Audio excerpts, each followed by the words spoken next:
pancreatic, lymphoma, leukemia, testicular, and neuroendocrine, then you should call us immediately because you may be entitled to significant cash compensation. Call us at 800-319-2417.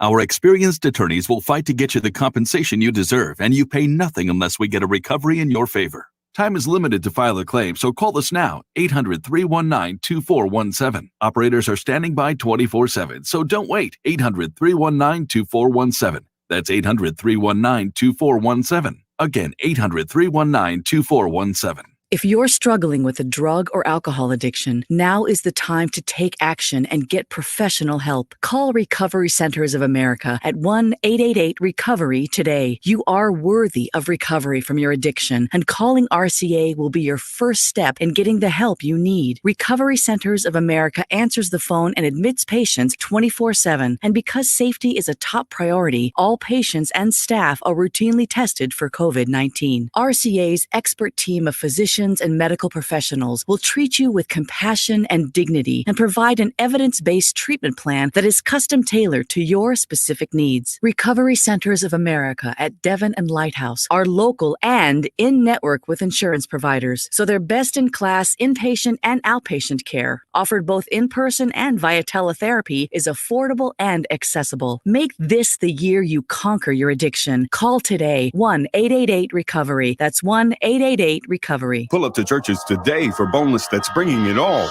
Bringing buttermilk marinated juiciness and all white meat deliciousness. Try our new Texas tenders, a chicken sandwich with new smoky barbecue sauce for just $3.99. Church's, bringing that down-home flavor. Offer valid at participating locations. A town square media station serving all of South Jersey. This is 97.3 ESPN, home of the Philadelphia Eagles. He is hit! He stumbles! He's down! WENJ HD Millville, Atlantic City. This is the Sports Bash with Mike Gill on 97.3 ESPN. Now, live inside the Matt Black Kia Studios, here's Mike Gill. We are live on a Thursday. Excuse me, it's only Wednesday. I'm already off my game. I'm one day off my game. A Wednesday edition of the Sports Bash starts right now. I'm your host, Mike Gill. Josh Jennings producing today's show. You out there. What's up, everybody? Glad to have you with us. Many ways to get involved. If you're not involved, do so now. You can watch the show live, Facebook, YouTube, Twitter. It's easy. Go to our website, 973ESPN.com. That's the way that I would recommend. You can get to watch the live show there. Download the free mobile app. You can listen on your phone. You can do it the old-fashioned way. How about that? That's the old-fashioned way. Sit in your car and listen to the radio. The old-fashioned way. That's the way that I recommend. Actually, do it however you want. They're all great. If you want to watch the show, you can do it. If you want to listen on your phone, you can do it. If you want to listen on the radio, you can do it. I got a lot on my agenda today, so hopefully you'll hang out for the whole 4 hours. And if you don't, I'll understand. I watched the Sixers game last night and about third quarter. I don't do this often. I'm not the guy that gets so frustrated with a game that I'm like, I'm turning this off. I don't care. I don't care if they're down by 40, 20, up 20, up 40. I'm not the guy that just turns it off because I'm so angry at the play. But there were other options last night, and I turned on the Final Four. At the third quarter, I decided this is it. I'm done. I want to watch a different game. I wanted to watch a game that was more competitive. Not because I was angry. Not because I was mad at the 76ers. Just because I wanted to see something more competitive. I had another option. I elected that other option. But I watched social media act as if the 76ers went from the number 1 seed in the East and all of a sudden became the 12th seed. Now, I would like to somebody, if anybody out there has that mentality and can explain to me, how does that mindset happen? How does that work? Where you're watching the game, which is like the 5th game of the road trip. They're in Denver. They're playing without Joel Embiid. They've had a successful road trip. How does all of a sudden it go from, hey, this is a team that's fun, I like to watch this team, I got high expectations, to this team stinks, they're going to lose in the first round? I mean, I got people tweeting that they're going to lose to the Heat in the first round. It's 1 versus 8 right now. That would be the matchup. If you're the 1 seed, you're stuck playing the Heat. You're not going to beat the Heat. I'm thinking to myself, what is your day-to-day, daily life like? I watched that game last night, and I saw a team that was simply at the end of the road of this road trip. Think about it. At the Knicks, at the Warriors, at the Lakers, at the Clippers, at the Nuggets. It's the 5th game of this 6-game road trip. If you watched that game last night and were mad, or if you watched that game last night and just said, this looks like a team that's ready to come home. I mean, imagine, you're in New York. You start this trip in New York. You go to Golden State. Then you're in L.A. You're in L.A. for a couple of nights. Then you head over to Denver. You play in Denver. Joel Embiid, not there. Ben Simmons said last night, look, the altitude obviously is a challenge. That got to them a little bit. He said, we got to get our bleep together. Look, he kept it real.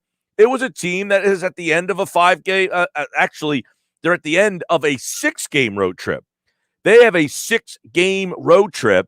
They have another game on the road against a Cavaliers team who's kind of had their number. That game is on Thursday night. You'll hear it here on 97.3 ESPN. Like, that's my takeaway from the game last night. I'm not mad at them. I'm not like this team stinks. I'm not like this is an awful team. They're going to lose to the Heat in the first round of the playoffs. No. What I am at this point is looking at a team that is playing without Joel Embiid. They're very shorthanded. We talked about it yesterday with Mark Jackson right here on this show. They were going to struggle last night. Nikola Jokic is probably the MVP of the league. They had zero answer for Jokic last night. Zero answer for him last night. And he beat them in a variety of ways. You might look at the box score and say, well, he only had 21. He had 21 points. He had 10 rebounds. He had 5 assists. But he absolutely was a problem for them last night. Not to mention, Michael Porter Jr. shot the lights out from 3 last night, 5 of 7. I mean, he's not a great 3-point shooter like that. I mean, Michael Porter Jr. was shooting like he was Seth Curry last night. Steph Curry, not Seth Curry. Although Seth Curry could do that, he just hasn't shot the ball as well as some people would like him to. I mean, Michael Porter is having a good season, by the way, shooting about 45% from 3-point range. So he has shot the ball. And if you remember that draft, that's the guy that I wanted the Sixers to take. I will continue to remind people of that. Porter, to me, was the best player in that draft, and he had played like it last night. But Murray was outstanding last night. And, you know, the one thing that I will say about watching that game last night,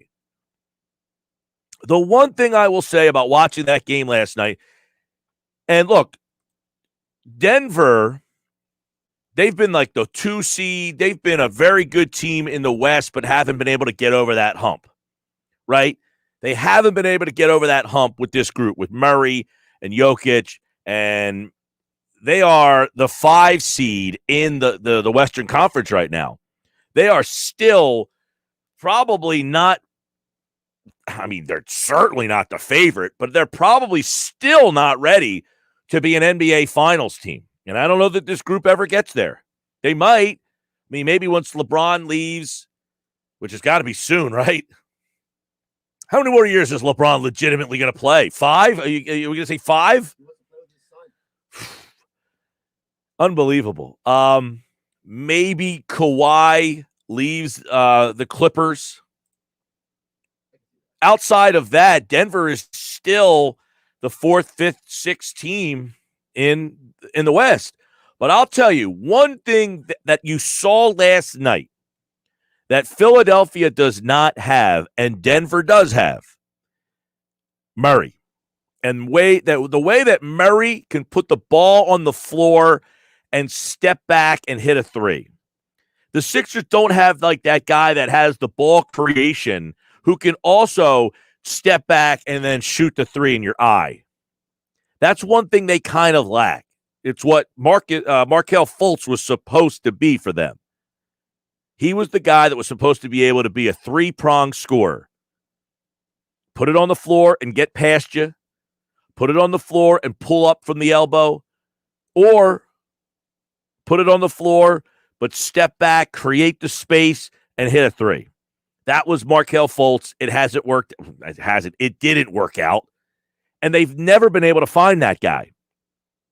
If you remember, people would say, how the hell did Fultz become the first pick in the draft? Well, if you watched him in college, you saw a dynamic scorer that scored three different levels of the game. And the Sixers just don't have that player. They don't have that dynamic scorer who can score in three-prong way. Murray can do it. He's a 30-point game last night.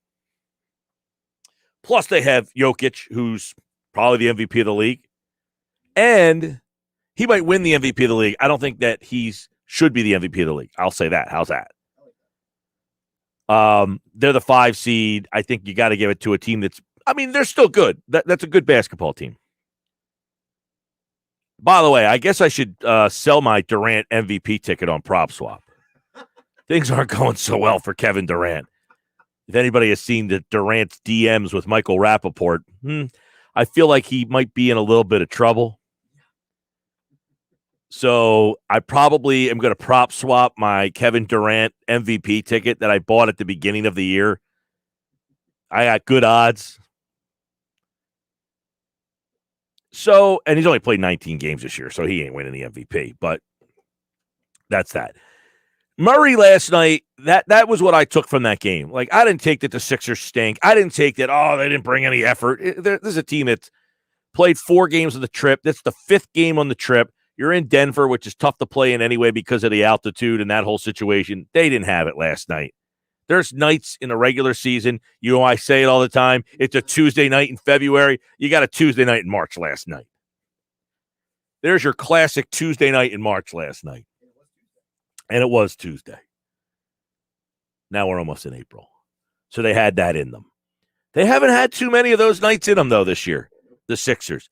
How many times have they had the Tuesday night in February? They had that one against the Cavs where they got whipped by Cleveland. They haven't had too many nights, though, where you're like, it's a Tuesday night in February. Last night, they had a Tuesday night in February. That's my takeaway from that game last night. But my other takeaway from the game is you watch a guy like Murray, the Sixers don't have that type of player. They don't have the guy that can score like Tobias Harris has done it this year, but he's not as fluid. He's not as like Murray is on the level. Not yet, but he has the kind of skill set, guys that can do it. Dame Lillard, he's a guy that has that three-pronged scoring ability. Obviously, you get a guy like Harden.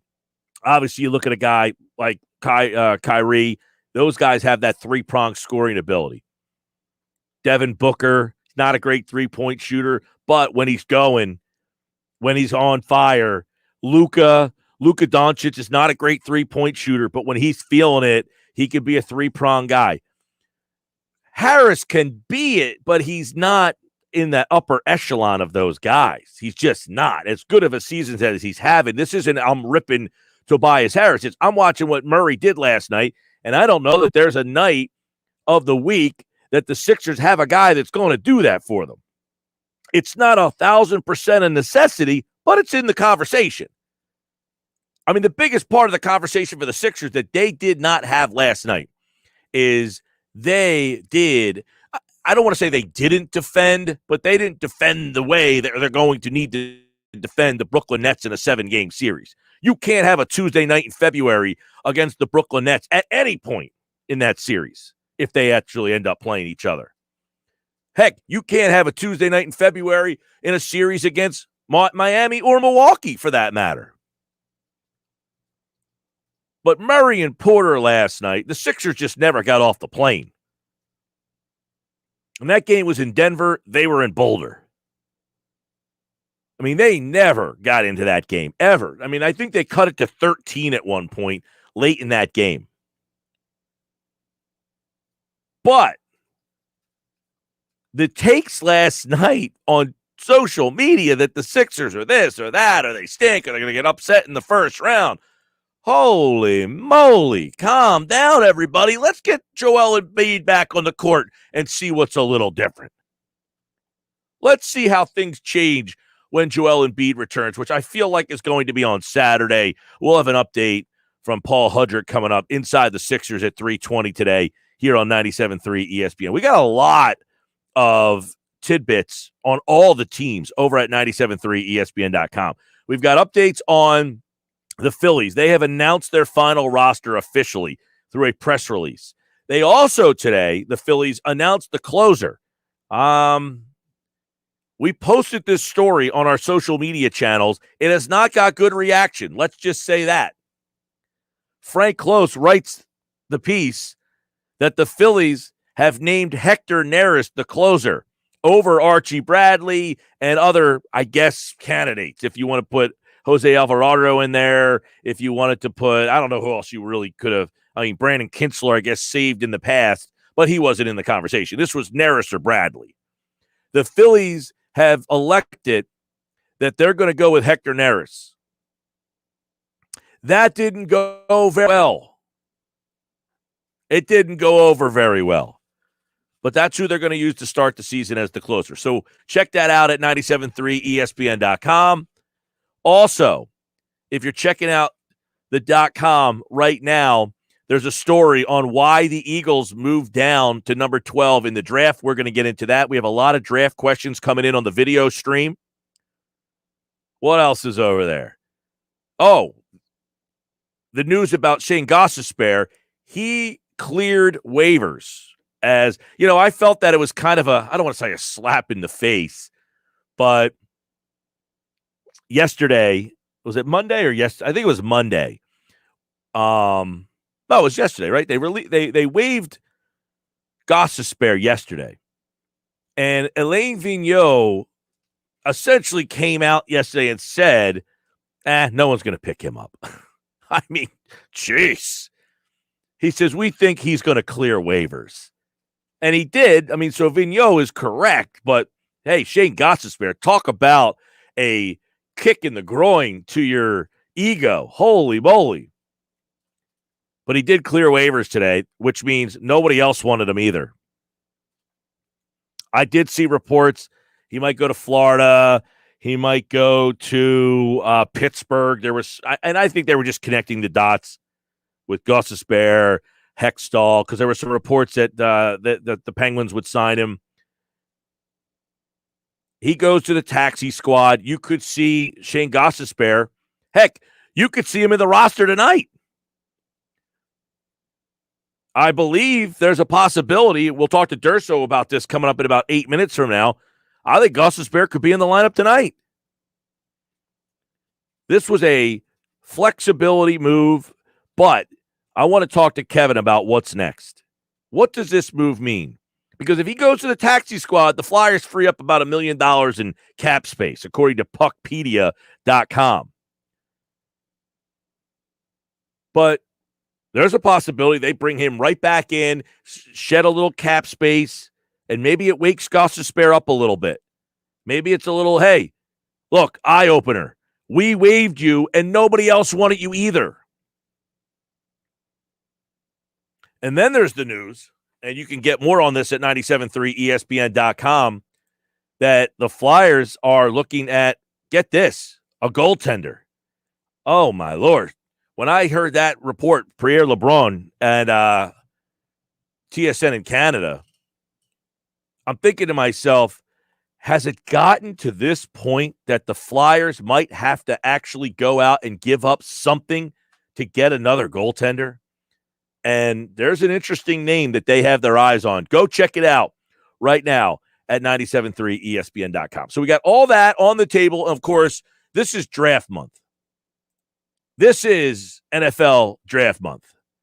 And the Eagles picking 12th. Now, 6 obviously is a lot more entertaining than 12, but 12, there is a lot of options. There's a lot that we can get our hands dirty with here. We can certainly go back and forth. I will answer your draft questions all show long. So get them in.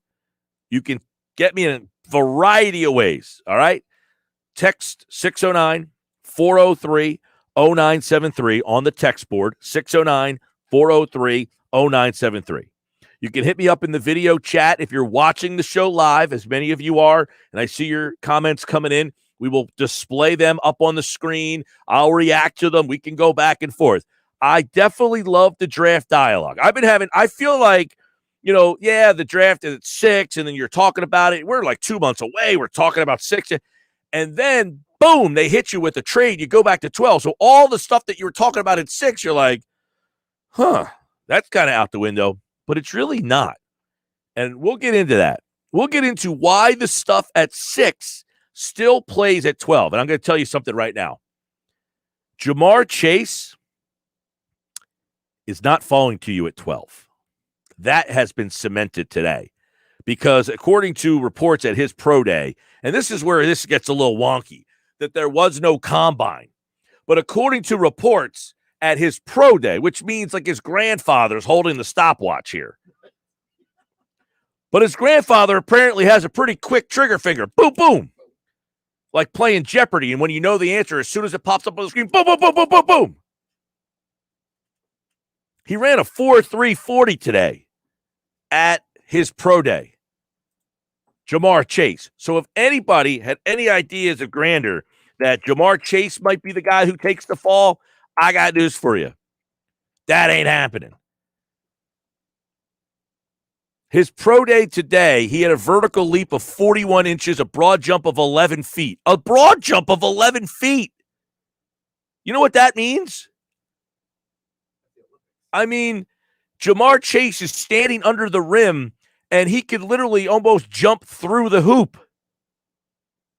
And, oh, by the way, throw in a unofficial 40-yard dash time of 4.38, and I think Howie Roseman, the news he was hearing about somebody taking Jamar Chase before the Eagles picked at number 6 is probably accurate. Jamar Chase, to put in perspective, okay? This according to Pro Football Focus. What Jamar Chase did at his pro day today is comparable to DK Metcalf and Julio Jones. Translation, you ain't getting them.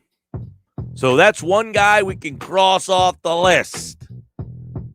But I'll tell you, there's a couple of ways you can still get them. If you want to have a little fun with that. Hey, your draft questions, start getting them in right now. 609-403-0973, 609-403-0973. And by the way, you have the opportunity to move back up if you choose because you have Howie Roseman, right, Danucci? You got Roseman, so you know you can trade back into the top half of this draft if you so want to. You got the one guy that you know that will pull the trigger and get something done. All right, draft questions, send them in, 609-403-0973, 609-403-0973. Text, comment on the video, and of course, a lot going on today. Sixers, Phillies, Flyers, and the NFL draft. All in play, plus the NCAA tournament last night. By the way, Juwan Howard was horrible last night. He was horrible. He got undressed by Mick Cronin last night. It was horrible. That was some of the most painful basketball. College basketball, you know, in my feeling about coaching in the NBA, it's a players' league. The coaches. College basketball is the most overcoached thing in all of sports. College basketball is the most overcoached thing ever. That doesn't mean they don't have great coaches that overcoach. They just overcoach every possession. Everything is overcoached.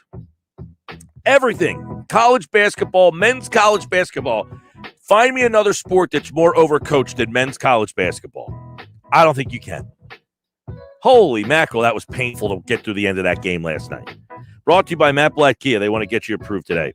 Matt Blatt, 6211 Black Horse Pike, Egg Harbor Township. When we return, Shane Gostisbehere waived yesterday. Could he be on the ice tonight? And are the Flyers really kicking the tires on a goaltender? I got the latest next. Turn it on. Leave it on. The Sports Bash on 97.3 ESPN. Oh, yeah, it's on at Matt Blatt Nissan. The all-new Matt Blatt Nissan is receiving a special allocation of new Nissans, and we need your trade. So get out of that old car, truck, or SUV and into a brand new 2021 Nissan Murano. $5,000 off MSRP, plus 0 down and 0% APR financing for 60 months on new in-stock Nissan Sentras and Altimas. Matt Blatt Nissan on the Black Horse.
All right, Sports Bash Live, 97.3 ESPN, the free mobile app. And, of course, you can watch the show live at 973ESPN.com. Flyers are back in action tonight. Take on the Buffalo Sabres. You can hear the game 7:30. The coverage begins on 97.3 ESPN. Our good buddy Kevin Durso covers the Flyers for 97.3 ESPN.com. He's back because the Flyers are making a lot of news. There's a lot going on with the Orange and Black at the trade deadline on April the 12th. An interesting trade possibility popped up last night. We'll get into that. Yesterday, they waived Shane Gostisbehere today at noon. No other team wanted him, so we could possibly see him back on the ice tonight, Kevin Durso. Yes, we could, for sure. I think that the possibility stands for sure that he could be on the ice. I don't personally expect him to be on the ice tonight. I think that they're going to roll with the guys that they have. Eric Gustafsson would come back into the lineup in that case, but that possibility exists. We don't have any real update because there was no morning skate.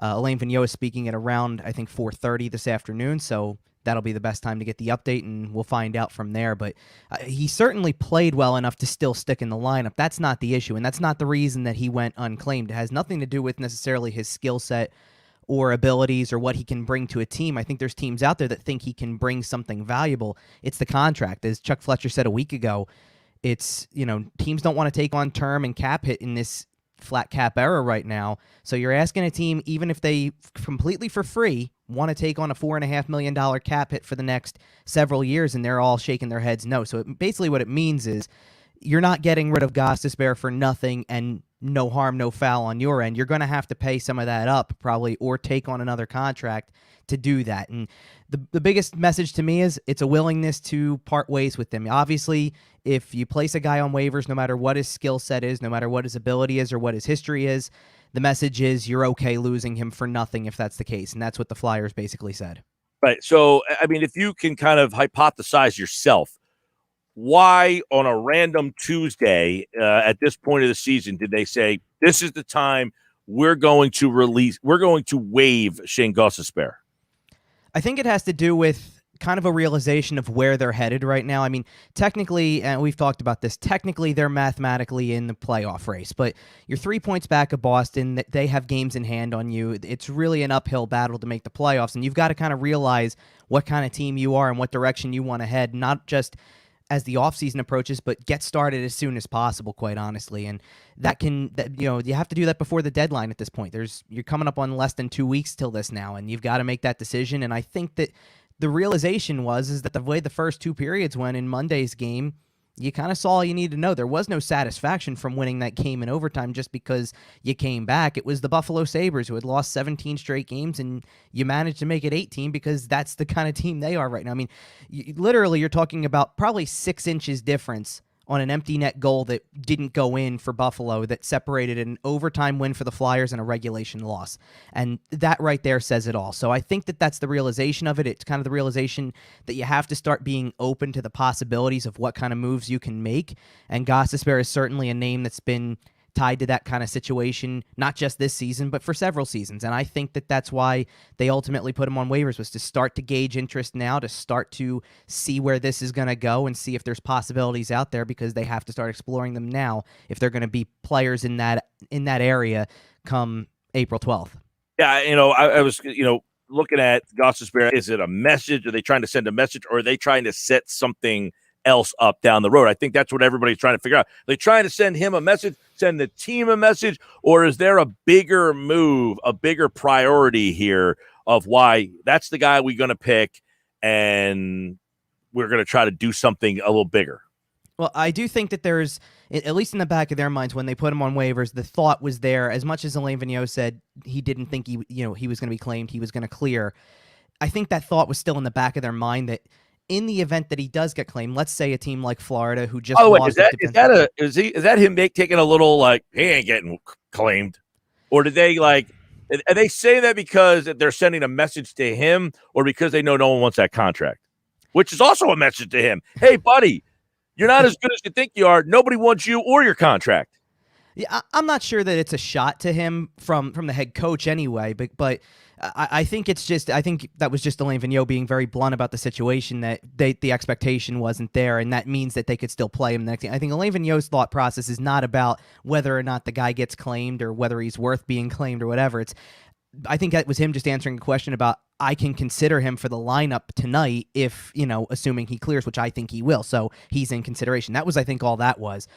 But ultimately, I think that they were trying to see if they could. I mean, in the back of their mind, I think that they actually thought that there might be the possibility. When Florida loses a top defenseman like Aaron Ekblad for the season, there's a fit there possibly that he could go and not fill that top pairing role, but fit at the position, obviously. And if that was able to happen, then they get $4.5 million in cap off the books because he was claimed and that contract is gone. And it does open up possibilities. Obviously, it didn't work out that way, but at least it starts the conversation. Teams out there know that Shane Gostisbehere is on the market. And I do think that there is kind of a collective message to the core group, and the core group extends far beyond Claude Giroux, Jake Voracek anymore. It's Sean Couturier, Travis Konechny, James Van Riemsdyk, like you name it. I think there's plenty of players in that grouping. The message on Monday night during the game was, we're going to put 3 young players on the bench for the entire third period, and it's your job to go out and kind of determine whether or not this is over right now or if there's one more day to live in the playoff picture. And they won the game, and you leaned on those veterans to do it.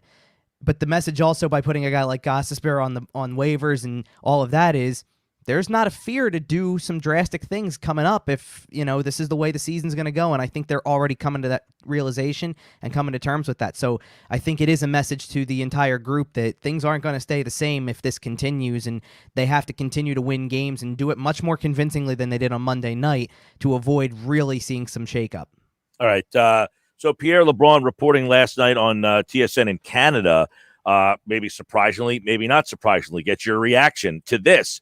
The Flyers are kind of internally talking about finding a veteran goaltender and via trade. And one of the names they, kind of threw out there is a veteran player, Jonathan Bernier, who, he's a guy who's been pretty good this year. I mean, is that them saying we have legitimate concerns about Carter Hart? Is that, hey, we can't use Brian Elliott every night, and if we don't want to bring Carter Hart back, we got to have somebody. So how do you read into the possibility that the Flyers would want another goal? I feel like this is like 2001, 2, 3, 4, 5, 6, 7. I mean, they want another goaltender possibly. This is unbelievable. Well, I don't think they're giving up on Carter Hart. I think it's just a matter of they want him to get the mental reset. And I told you Monday that this is, giving him this week off and being able to space apart Brian Elliott starts Monday, Wednesday, Saturday was probably the last thing they could do short of trying to send him to the minors. And the problem with that answer is, you can't send him to the minors because he's not waiver exempt. So he'd have to go through waivers, and there's a big difference between putting Shane Gostisbehere's contract on waivers and Carter Hart's contract on waivers.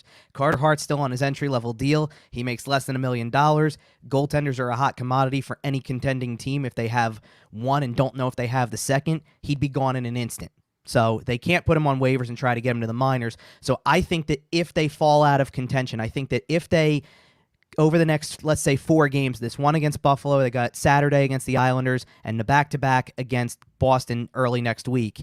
That's your season right there, and if anything, short of winning all 4 or 3 out of 4 happens, then they are looking to shut it down possibly, and I think that that's what the thing is going to be for Carter Hart, is I think they just want to give him as much of a mental break as possible, and if you're not in contention, it doesn't really matter who's starting your games. You're already focusing on next season. So now that being said, Jonathan Bernier is a name I don't like because they might, Brian Elliott can only go so far before you feel like you're running him into the ground. They might be, by showing interest in Jonathan Bernier, they might be looking at the only goaltender I can think of who's more fragile physically than Brian Elliott. He's hurt out, all by the the way, time. right now with a lower body injury. Exactly. He's hurt all the time, and I just don't know how you're supposed to bring somebody like that in and think you're even going to make it to the end of the season, let alone worry about whether or not you have to play Carter. I mean, I'm sure that you could buy some time maybe with Bernier in town, that if you needed to give Alex Lyon some more starts at the minor leagues before you said, oh, you can start at the NHL level for a handful of games. But quite frankly, why not just even start him at the NHL level and just say that that's who you're riding with once it's all over, once you're past the deadline, once the season's out of contention and you have no reason to play for this season anymore. Why not just burn that and let him continue to work like he has been? Because that's, I think, what the main thing is that Carter Hart needs the time to actually work on his game, to mold his game. You can't send him to the minors to do it, so the best thing you can do is give him the time off and let him keep focusing on just his own game and not getting affected by in-game results, which is what I think really gets into his head. All right, Kevin Durso's with us. The trade deadline is April the 12th, so we still have about 2 full weeks to go before that. You mentioned, I mean, realistically, Boston has games at hand. They're 3 points up currently. So we should find out pretty quickly here because they have Boston on the schedule 3 times coming up before they get to the deadline. They play Boston on Monday the 5th, Tuesday the 6th, and also Saturday the 10th with the Islanders mixed in there twice. We're going to find out whether or not they're involved in this or not. The Islanders have had their numbers. Boston has had their number. So if that's the case on the 12th, which guys, because I talked about this yesterday, look, you had a good team last year. You felt good about the team. Why? Because you had heart. That's why you felt good about this team. It's essentially the same group of guys. Yeah, one here, one there. Niskanen's been a big loss. But you don't feel good about this team because Hart's playing so poorly.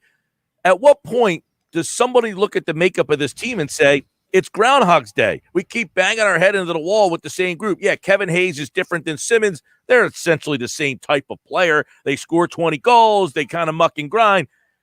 Do they look to drastically change the complexion of their forwards? I think they start to, and I think the admission to it was Chuck Fletcher saying the makeup of the team isn't right. At least that's an admission. You know, they could just keep dragging this on and go, we like our team, and do nothing toward the trade deadline and stay put and think it's going to turn around and kind of be playing, you know, with false hope here because they're still mathematically in a race. I don't think they're doing that. It's hard to know which members of the core specifically. I think your first moves just to try to start to break some of this up or just to start to take action in the areas where you can because it's so hard to move large contracts is you look at anybody who's expiring and you see what you can get for them in return. So Scott Lawton and Michael Rothel are 2 guys who immediately come to mind right away, and the rest might be guys who you don't touch until the offseason, but you start to think about them in the offseason because that's when teams are more willing to look at something from the beginning. They start to plan their course for the entire year, and salary cap becomes less of an issue then than it is during the season because there is so much that goes into managing that in season. Off season, you kind of know where you stand with guys who are leaving, guys who you may want to bring in. You explore trades just as much as you explore the free agent market. So maybe that's where something happens. Obviously, one of the other areas where they're going to gain some cap space is the expansion draft, and you're going to try to get somebody off the books who makes probably a significant amount of money. I mean, the guy who kind of keeps coming up in that regard is James Van Riemsdyk, and that would be $7 million off the books because the whole contract goes, it's like a waiver claim at that point. They select him in the expansion draft, they inherit the contract, it's gone from the Flyers for good. So that would be a significant boost as well. But in terms of the way they've played this season compared to last season, yes, it's the same team, but they don't approach the game the same way, and that's a player issue. You've got to be willing to go out and work hard, and you're watching other teams in the league and in the division go out and outwork you every night and win the battles along the boards and do all the dirty work and find a way to come into the position to winning games anyway. I mean, the Flyers have won a handful of games this month, and it seems like every single one of them they've had to fall into because they've rallied back, and it's frantic at that point in time. And maybe your urgency spikes in the third period in the final 10 minutes when you really have to get it going, but you can't live like that in any hockey season, not even an 82-game season, let alone a 56-game season. So that's really the big problem, is that their lack of not work ethic per se, but their lack of execution and their ability to win those battles, which they were doing so well a year ago, is just gone. Steve wants to know, can you use Gostisbehere as an unprotected pick in next year's expansion draft? As an unprotected player, absolutely, because as long as nothing goes, as long as he's still on the roster, as long as they don't trade him before the end of the year, he's still on the roster. So yes, they can still protect. They can choose to protect him. They won't, probably because they've got 3 other young defensemen that they have to protect: Ivan Provorov, Travis Sanheim, Phil Myers. And unless you're giving up on one of those, then they're all going to be protected. So Gostisbehere will go unprotected. So yes, he can be unprotected, and as long as he's part of the roster. So the only way that doesn't happen, in my opinion, is if they trade him. How disappointing would this be if you went from the feel-good 1 seed? I know you weren't the 1 seed through the whole season, but you ended up earning that, to now a team in disarray almost. It's highly disappointing because you thought they were turning the corner and you thought that they had some of the other things in place that need to be in place. Let's face it. The thing that everybody seemed to point out last year, myself included, was that the new coach, Alain Vigneault, with the other coaches behind the bench, there were 2 other former NHL head coaches that jumped on as assistants, and it seemed like that woke up the rest of the group, that woke up this core, that woke up the new guys that came in. There was some mild version of a shakeup going into last season because you had Niskanen, Braun, Hayes. They were all newcomers. It was a little different than previous years, and the thought was that seemed to be what did it. That seemed to be what got everybody's attention and got them playing at a much higher level than we'd seen in a long time, and they looked like a legitimate team down the stretch specifically. They had rough patches through the season as well, but they never got too far behind in any situation. I don't think they ever lost more than 4 games in a row, and even then they lost, I think a couple of them in overtime, so they would gain points out of it, but they'd come back following that with like a 4-game winning streak or a 5-game winning streak and points in 7 straight or something like that. So they always kept pace. They were always challenging for those top spots, with the exception of 1 in January. So it really doesn't make a lot of sense how you go from one to the other, just other than the fact that, I know it's a weird year. I know there's a lot of things that factor in what you can and can't do, both from an on-ice perspective and the off-ice angle, but everybody else is doing the same thing. So if it was just a matter of ability, then clearly you showed you don't have the same level of ability that everybody else does, because you would just be repeating what you were a year ago, and you're not. So that's really what it comes down to. Kevin Durso, at Kevin_Durso. Flyers tonight against the Sabres, and then they're back in action on Thursday, Saturday, Monday, Tuesday, Thursday, Saturday, Sunday, then the trade deadline. We will find out if they are in this thing the next 2 weeks. Follow Kevin. He's excellent. Check out all this stuff at 973ESPN.com. He has a preview of tonight's game, his 5 observations after every game over on our website, 973ESPN.com. Yesterday, the Gostisbehere story was by far the most read story that we've had in a long time. That shows you how much people were surprised by that move. So we'll see what happens with that whole thing and this team coming up. Kevin, we'll be back tonight to preview the Flyers and the Sabres on game night with Josh at 6:40. They'll look a little bit more at the actual game. There's the news. Kevin, appreciate it, man. Absolutely. Thanks for having me, Mike. And he, like all guests, appeared via the Boardwalk Honda hotline. Does a great job as always. And, of course, the Flyers and the Sabres can be heard tonight at 7:30. The puck drops on 97.3 ESPN. Sports Bash is brought to you by Broadlee's Plumbing, Heating, Air Conditioning, your local provider who makes it easy to upgrade your home to the most efficient energy equipment on the market. Plus, learn how to get free furnace during the month of March. Online, broadlees.net. This is the Sports Bash on 97.3 ESPN, the free mobile app. And don't forget, watch the show live on our website, 97.3ESPN.com. All right, coming up at 3, Jason Fitz, Paul Hudrick at 3:20 inside the Sixers. Football at 4 today with Geoff, Mosher. I got a lot for Mosher today. Marcus Hayes at 4:40 on the ruination of Scott Kingery. You don't want to miss it.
Sports Bash Live, 97.3 ESPN, the free mobile app. Watch the show live, 97.3 ESPN.com, through Facebook, YouTube, Twitter. If you have a Facebook account, a Twitter account, or you're on YouTube, search 973 ESPN and watch the show live. It is a Wednesday edition. Jay Fitz, ESPN Spain and Fitz, joins me at 3 o'clock. Paul Hudrick inside the Sixers.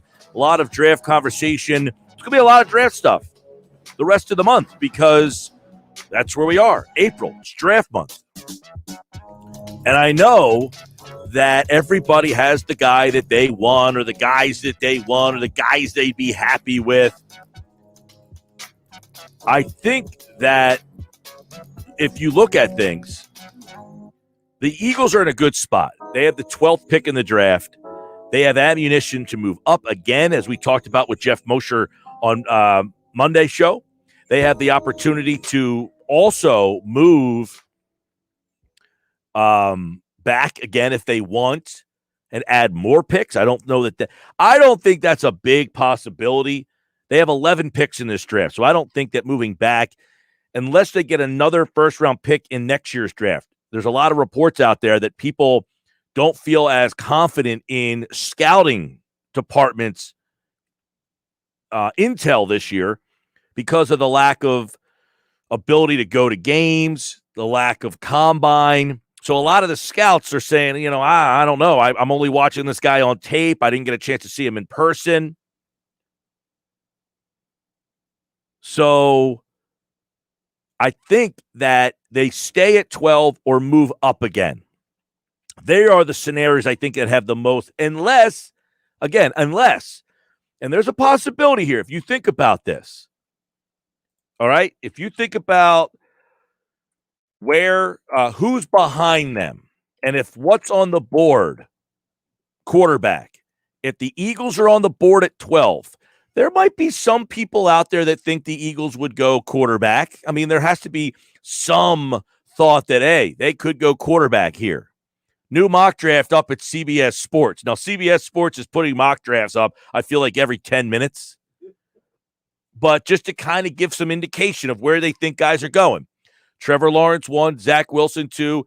They've got Justin Fields going 3. Yesterday, in a mock draft, they had Mac Jones going 3. I told Andrew to checo that on Football at 4. Mac Jones 3. Whoa. Good response there by DeCecco. Yeah, he was kind of floored.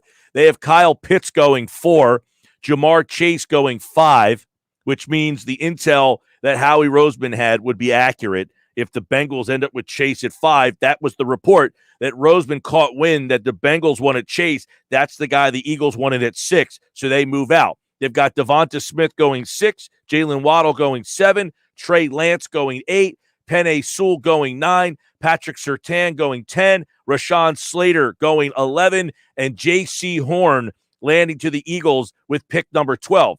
Is this a great scenario? I don't mind Horn. I like Horn. But the scenario that I'm talking about is to get another first-round pick in next year's draft. Hey, can you sell to New England? Because Minnesota's not taking a quarterback. The Chargers certainly aren't taking a quarterback. Can you sell to New England? Hey, we're looking at Mac Jones. And then move yourself back to pick 15. Let the Patriots jump over and get into the 12 spot and let them take the quarterback there. Little gamesmanship, if anything. You get that opportunity to say, hey, we'll take Matt Jones here. If you don't want him, we'll take him. And then the Patriots say, all right, we got to move up. Now, it's a tough sell because the two teams behind you, they're not taking a quarterback. But keep in mind, who's behind the Patriots? Washington football team. Did they want to move up to grab a quarterback? I know the Chicago Bears tweeted out, hey, QB1 Andy Dalton. Bold move there, Cotton. But could they move up and say, we would like a quarterback? The only other team that I could see saying moving up and grabbing a quarterback, how about Pittsburgh? If Pittsburgh is saying, look, Mac Jones or one of these guys is falling, can we jump into the top 15 and get someone to replace Ben Roethlisberger? Because other than that, I don't think I see a team in the bottom half of this draft. Pittsburgh is the furthest down that I think gets trade happy and moves up, but that's just not their DNA. Kevin Colbert's not going to move up, I don't think. The only thing I could see any team moving up for would be quarterback from that deep. 609-403-0973. Text board is open. 609-403-0973. Opening day tomorrow. Marcus Hayes is going to talk a little baseball with us a little bit later on. By the way, the Major League Baseball released its top 20 most popular jerseys. Bryce Harper on the list, number 4.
South Jersey's home for the Sixers and Flyers. Yeah! He scores! A two-hand jam! 97.3 ESPN, WENJ, WENJ HD, Millville, Atlantic City, a Town Square media station.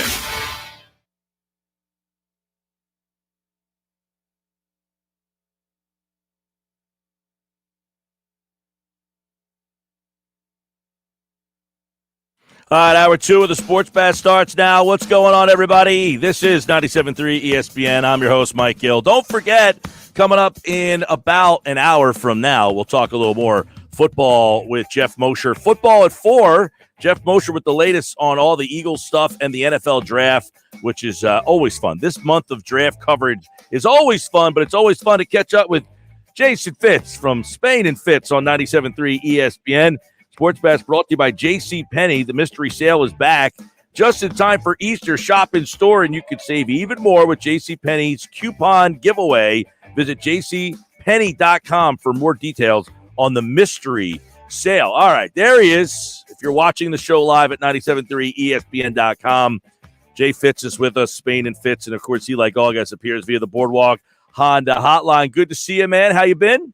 I'm doing great. And, you talk about the draft. I'm already pumped. I'm excited. It's like, for me, it's my favorite event of the year. When you're a fan of a team that stinks every single year, like the draft becomes your Super Bowl. And in this world, like everybody's going to feel like their team's a winner or a loser the last weekend in April. So I'm already doing all the prep work, going to be hosting some shows, and I'm already excited for it. So give me your theory or your thoughts on these teams that are making these monster trades, essentially trades up to, I guess, to land quarterbacks, right? I mean, if you're San Francisco and you're moving from 12 to 3, I would imagine you're doing so to get a quarterback. You don't move from 12 to 3 just to take a linebacker.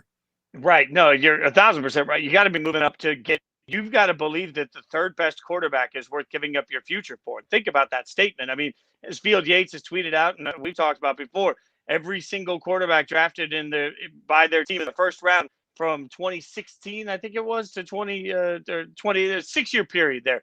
None of them are left on their team, right? So this is an inexact science, and you're giving up your future to go after one of these guys. So they've got to have a lot of belief in it. That being said, I don't have a problem with the strategy of, hey, our whole roster looks really good. We believe that Jimmy G isn't the long-term answer, but he can be good enough for right now. We'll keep Jimmy G for a year, and we'll let whoever this kid is that comes in develop into that guy. I just don't know that outside of Trevor Lawrence, I see any of these guys as such a surefire bet that I'd bank my future on.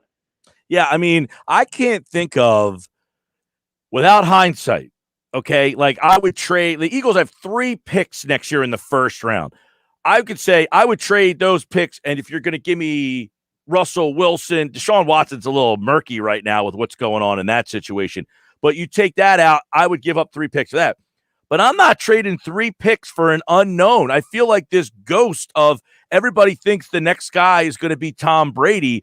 It is just ruins these franchises. I mean, like, I'm not giving up 3 first-round picks just for the chance to take Mac Jones. No, and realistically, when you take a quarterback at the top of the draft, you are starting a 4-year clock, right? So if you're wrong, you've set your organization back at least 4 years. You're going to end up with the coach and a GM that likely get fired, and from it, you're going to go right back into rebuilding. But that's the never-ending cycle that comes with it. That's why I would always take proof of concept at the quarterback position. I mean, at some point that has to matter. And even when we get into the draft, it has to matter. Like, proof of concept is a very simple phrase that I think is getting lost in some of this conversation. Like, I was traveling with Game Day, and last year we didn't travel, but the year before we did. We went to North State.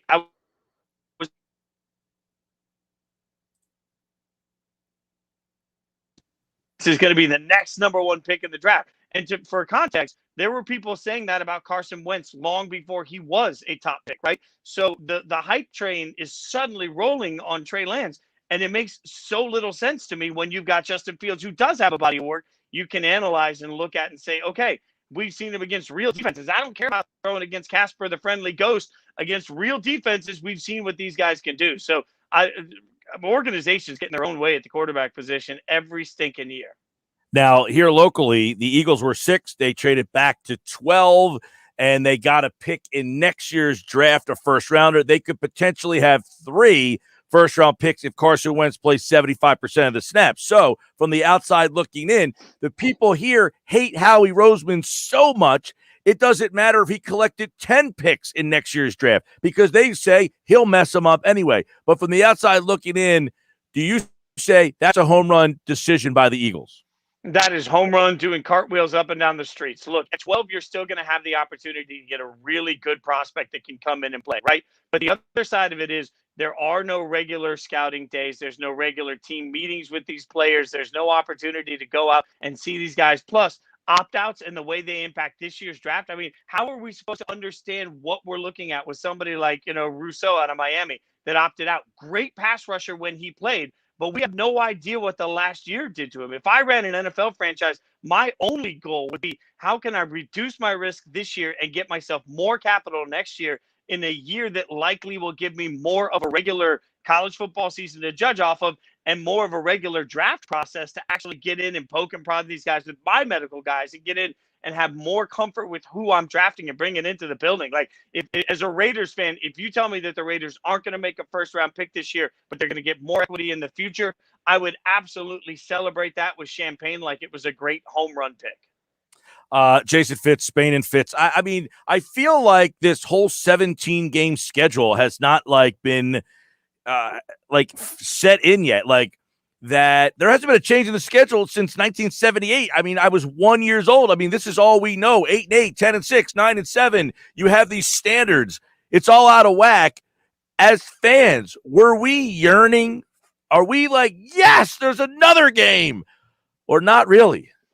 So, no, I don't think we necessarily needed it, but now that we have it, we're going to love it. Like, that's the other side of it. I mean, when you start looking at a 17th game, realistically, think about the way Sundays feel. Like, you just told me that the NFL season is going to go one extra Sunday, that we're going to have one less preseason game to worry about in general, but we're also going to get a little bit more football in this process. Yeah, I'll take that all day long. I mean, the only problem is that there are bad teams, and how these bad teams navigate through the end of longer seasons, that's going to be a pain in the butt. But this mindset of, man, can we just finish 8-8? Now it's, can we finish 9-8? That's going to give us a real shot at the playoffs. It's going to feel different. And realistically, did we need it? No. Did we crave it? No. But now that we've had it, man, it's going to be like a drug, and we will inject it into our veins. I'm just thinking about watching that last Eagles game that they essentially threw, and then thinking, I got to do this again next week. I mean, having one more of them. And by the way, this year it's Eagles-Jets as the week 18 game, I believe, is what they said. This last crossover game, they're going to throw it at the end of the schedule, I think is what they're doing. So that could be a painful watch. Yeah, I mean, you're not talking about necessarily great matchups, but the flip side of it is we'll get Bears-Raiders, right? Like Sarah and I were talking about it on air, our two teams taking each other on, but you get Khalil Mack taking on John Gruden. Like, we'll find reasons to hype up this 17th week. And, the other side of it comes, like, for every bad team, there's going to be another situation like we had where they might be a bad Washington football team, but they went into the last week of the season having an opportunity to make the playoffs, right? Like, you think back to that moment, we all forget. We'll take more of that for the last 2 weeks of the year. Absolutely. The biggest gripe people are going to have is about stats. And I just got to be honest. I don't care. I don't care how many yards a quarterback throws for. I don't care how many touchdowns they're throwing for. I care whether or not my favorite football team wins. This isn't the NBA. Like, we care less about personal stats in the NFL. So I don't think it's as big a deal. ESPN's Jason Fitz. Spain and Fitz airs at 7 o'clock on 97.3 ESPN. Opening day is tomorrow. Do you have any interest? Yeah, no. I'll be honest. Tonight on Spain and Fitz, we're going to be talking a lot about baseball, but I'm going to be really transparent with people. Like, catch me up. The way everything is gone this year, I feel like I'm still in the thrones of enjoying whatever this March Madness tournament is. Like, we're just suddenly switching gears. Like, I'm not ready for the marathon. And I get it. I know baseball enthusiasts are in love with it and they want it. And I get that there are some really good stories this year in Major League Baseball. And there's some young personalities that are out there that are worth watching. Like, the sport has everything it needs. I just don't know. I would say the same thing that I'd say about the NBA. Like, the interest level in the NBA hyping up on Christmas Day is real. Whether mega diehards love it or not, that's real. I think for Major League Baseball, just accepting that, okay, your season could start today, but we're not going to care until we're sitting outside with our feet up, having a beer and eating, a hot dog in a stadium. Like, that's real. Until we get to summer, I don't think it really kicks in. I guess they're going to have fans back. I know in Philly about 9,000 fans will be in the stadium tomorrow for opening day, Phillies and Braves NCAA tournament. Now, the ratings, I'm surprised. I thought the ratings were going to stink this year. I thought, like, just the way sports have gone, the ratings have actually been decent. But I got to ask you, is the men's college basketball tournament the most overcoached thing ever? It is unbelievable. They overcoach every tick of that shot clock. You are I hadn't really thought of it, and that is the best take I've heard all day. I mean, you are absolutely right. Like, it feels like in this moment, again, I watch too many food shows, right? I feel a little bit like the NCAA tournament has become Hell's Kitchen. I just got one guy yelling at a lot of capable chefs and presuming that nobody knows how to cook anymore. Like, the level of basketball IQ by the time you get to college basketball with the way AAU has changed is much smarter than we give it credit for. I don't know why when we get, especially into the last 5 minutes of a college basketball game, things screeches to a halt. I mean, it's brutal. I mean, Mick Cronin last night and Juwan Howard might as well crossed the court, grabbed the guy by his jersey, and pulled him to where he actually wanted him on the floor. It's like, all right, enough already. Let these guys it's unbelievable. But we're down to the wire here. Gonzaga could be the first team since 76 that goes undefeated all the way through. If that happens with this season, will they be recognized as this great college basketball, story, history, look back at this team and say, like they do that Indiana team? They should, but I don't think it'll happen. Like, to be real. They have been Gonzaga. I was talking about this today. I was in college at the time, so I'm in West Virginia, and like Gonzaga, who the heck are they? This is the 90s. They've been around since they made that first run in the 90s, and they have been around every year since. And it's funny you mention that because we're the same age, right? And so there's this moment where I've talked to some of the younger guys that work on Spain and Fitz sometimes. I'm like, you guys realize that there was a period where they were sort of a Cinderella, and people don't remember that unless you grew up watching that era of March Madness. Like, there was a period where we're like, oh, Gonzaga, that's cute. Like, now they are a perennial basketball powerhouse, right? But they don't carry the brand recognition that the Dukes and Kentuckys carry, and I don't know what changes that because they've got the pro caliber players on this team. They've got a couple of guys that will play in the NBA or at least have a good shot at it.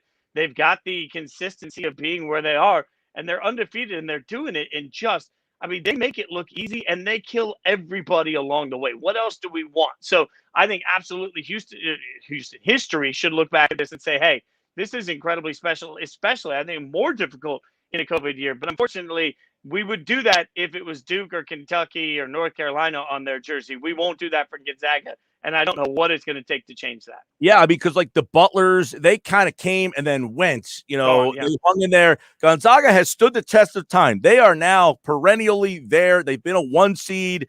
So they're interesting. You guys are doing pandemic madness. I'm going to throw just a little curveball at you because I'm going to do this.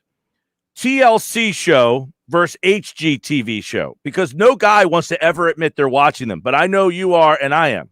Oh, yeah. No. So the TLC shows are definitely trashier, right? So the HGTV show, I feel like I get into these modes where like the weather's starting to turn nicer and suddenly I'm like, I'm going to do something outside. So I'll watch HGTV. But we know that throughout the course of the year, I'm far more likely to go TLC show. So yeah, I'll take any of the trash TLC shows. Right. Like, so you got like 1,000-pound sisters versus Flipper Flop. That doesn't sound very good. Every time I'd say I'm not going to watch 1,000-Pound Sisters, I end up like 4 hours later, and I'm like, what are they doing? How do they get this under control? So, yeah, right. I feel my 600-pound life versus my feet are killing me. Yeah, 600-pound life. I mean, come on. Like, you've got me on all of these. I feel like you're watching me in my house. Watching the only thing that, like, let's admit that Bravo kills all of them, but that's only because of Below Deck. Like, Below Deck is my guilty TV pleasure that the world needs to really become infatuated with. All right, that continues the pandemic madness. You can check him out at Jason Fitz on Twitter. Spain and Fitz airs at 7 o'clock on 97.3 ESPN, and he, like all guests, appeared via the Boardwalk Honda hotline. Jay Fitz, take care, man. Have a great week, my friend. All right, he'll be back again next week. We'll have more fun with him as we always try to do. This is the Sports Bash live on 97.3 ESPN, the free mobile app, and watch the show live on our website, 97.3ESPN.com. Sports Bash is brought to you by Matt Blatt Nissan. The all-new Matt Blatt Nissan is now open on the Black Horse Pike in Egg Harbor Township next to Home Depot. Online, MapLetNissan.com. Right now, at 97.3ESPN.com, the Flyers have their eye on a veteran goaltender. Get the details on our website, 97.3ESPN.com. Plus, this is a funny one. We'll play some of this audio coming up in about 20 minutes. Earlier this week, if you missed it, we have the article up on our website. Dan Orlovsky compared the quarterbacks in this year's draft to South Jersey fudge shops. Yeah. He called it holy fudge. We got the audio coming up on the Sports Bash. Don't go away.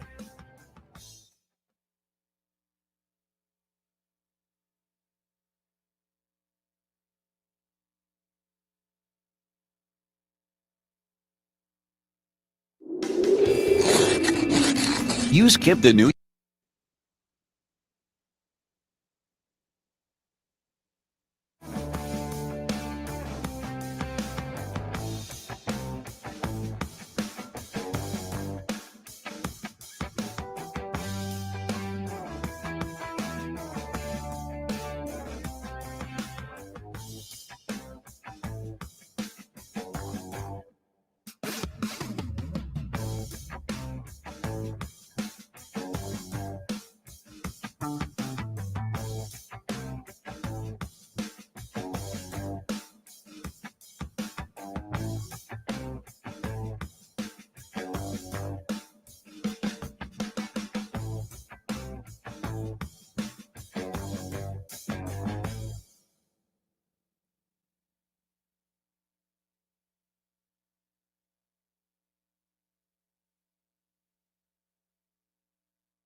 All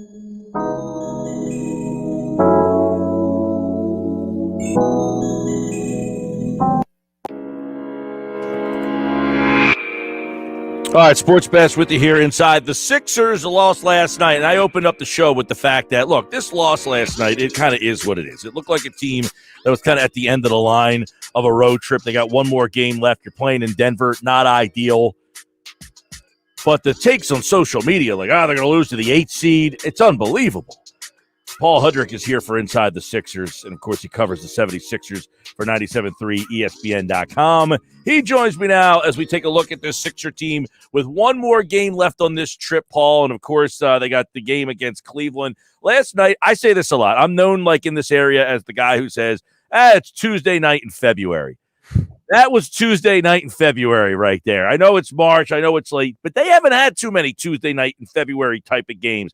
That was one last night. 100%. And it's all a factor, like you said. Listen, the Denver altitude thing, that is a real thing. I know some people want to say, oh, no excuses, but no. I've talked to NBA players. That is legit. They say it takes a good quarter to maybe an entire half for you to kind of get acclimated and get your wind up. So that's no joke. Plus the fact that they've been on the West Coast.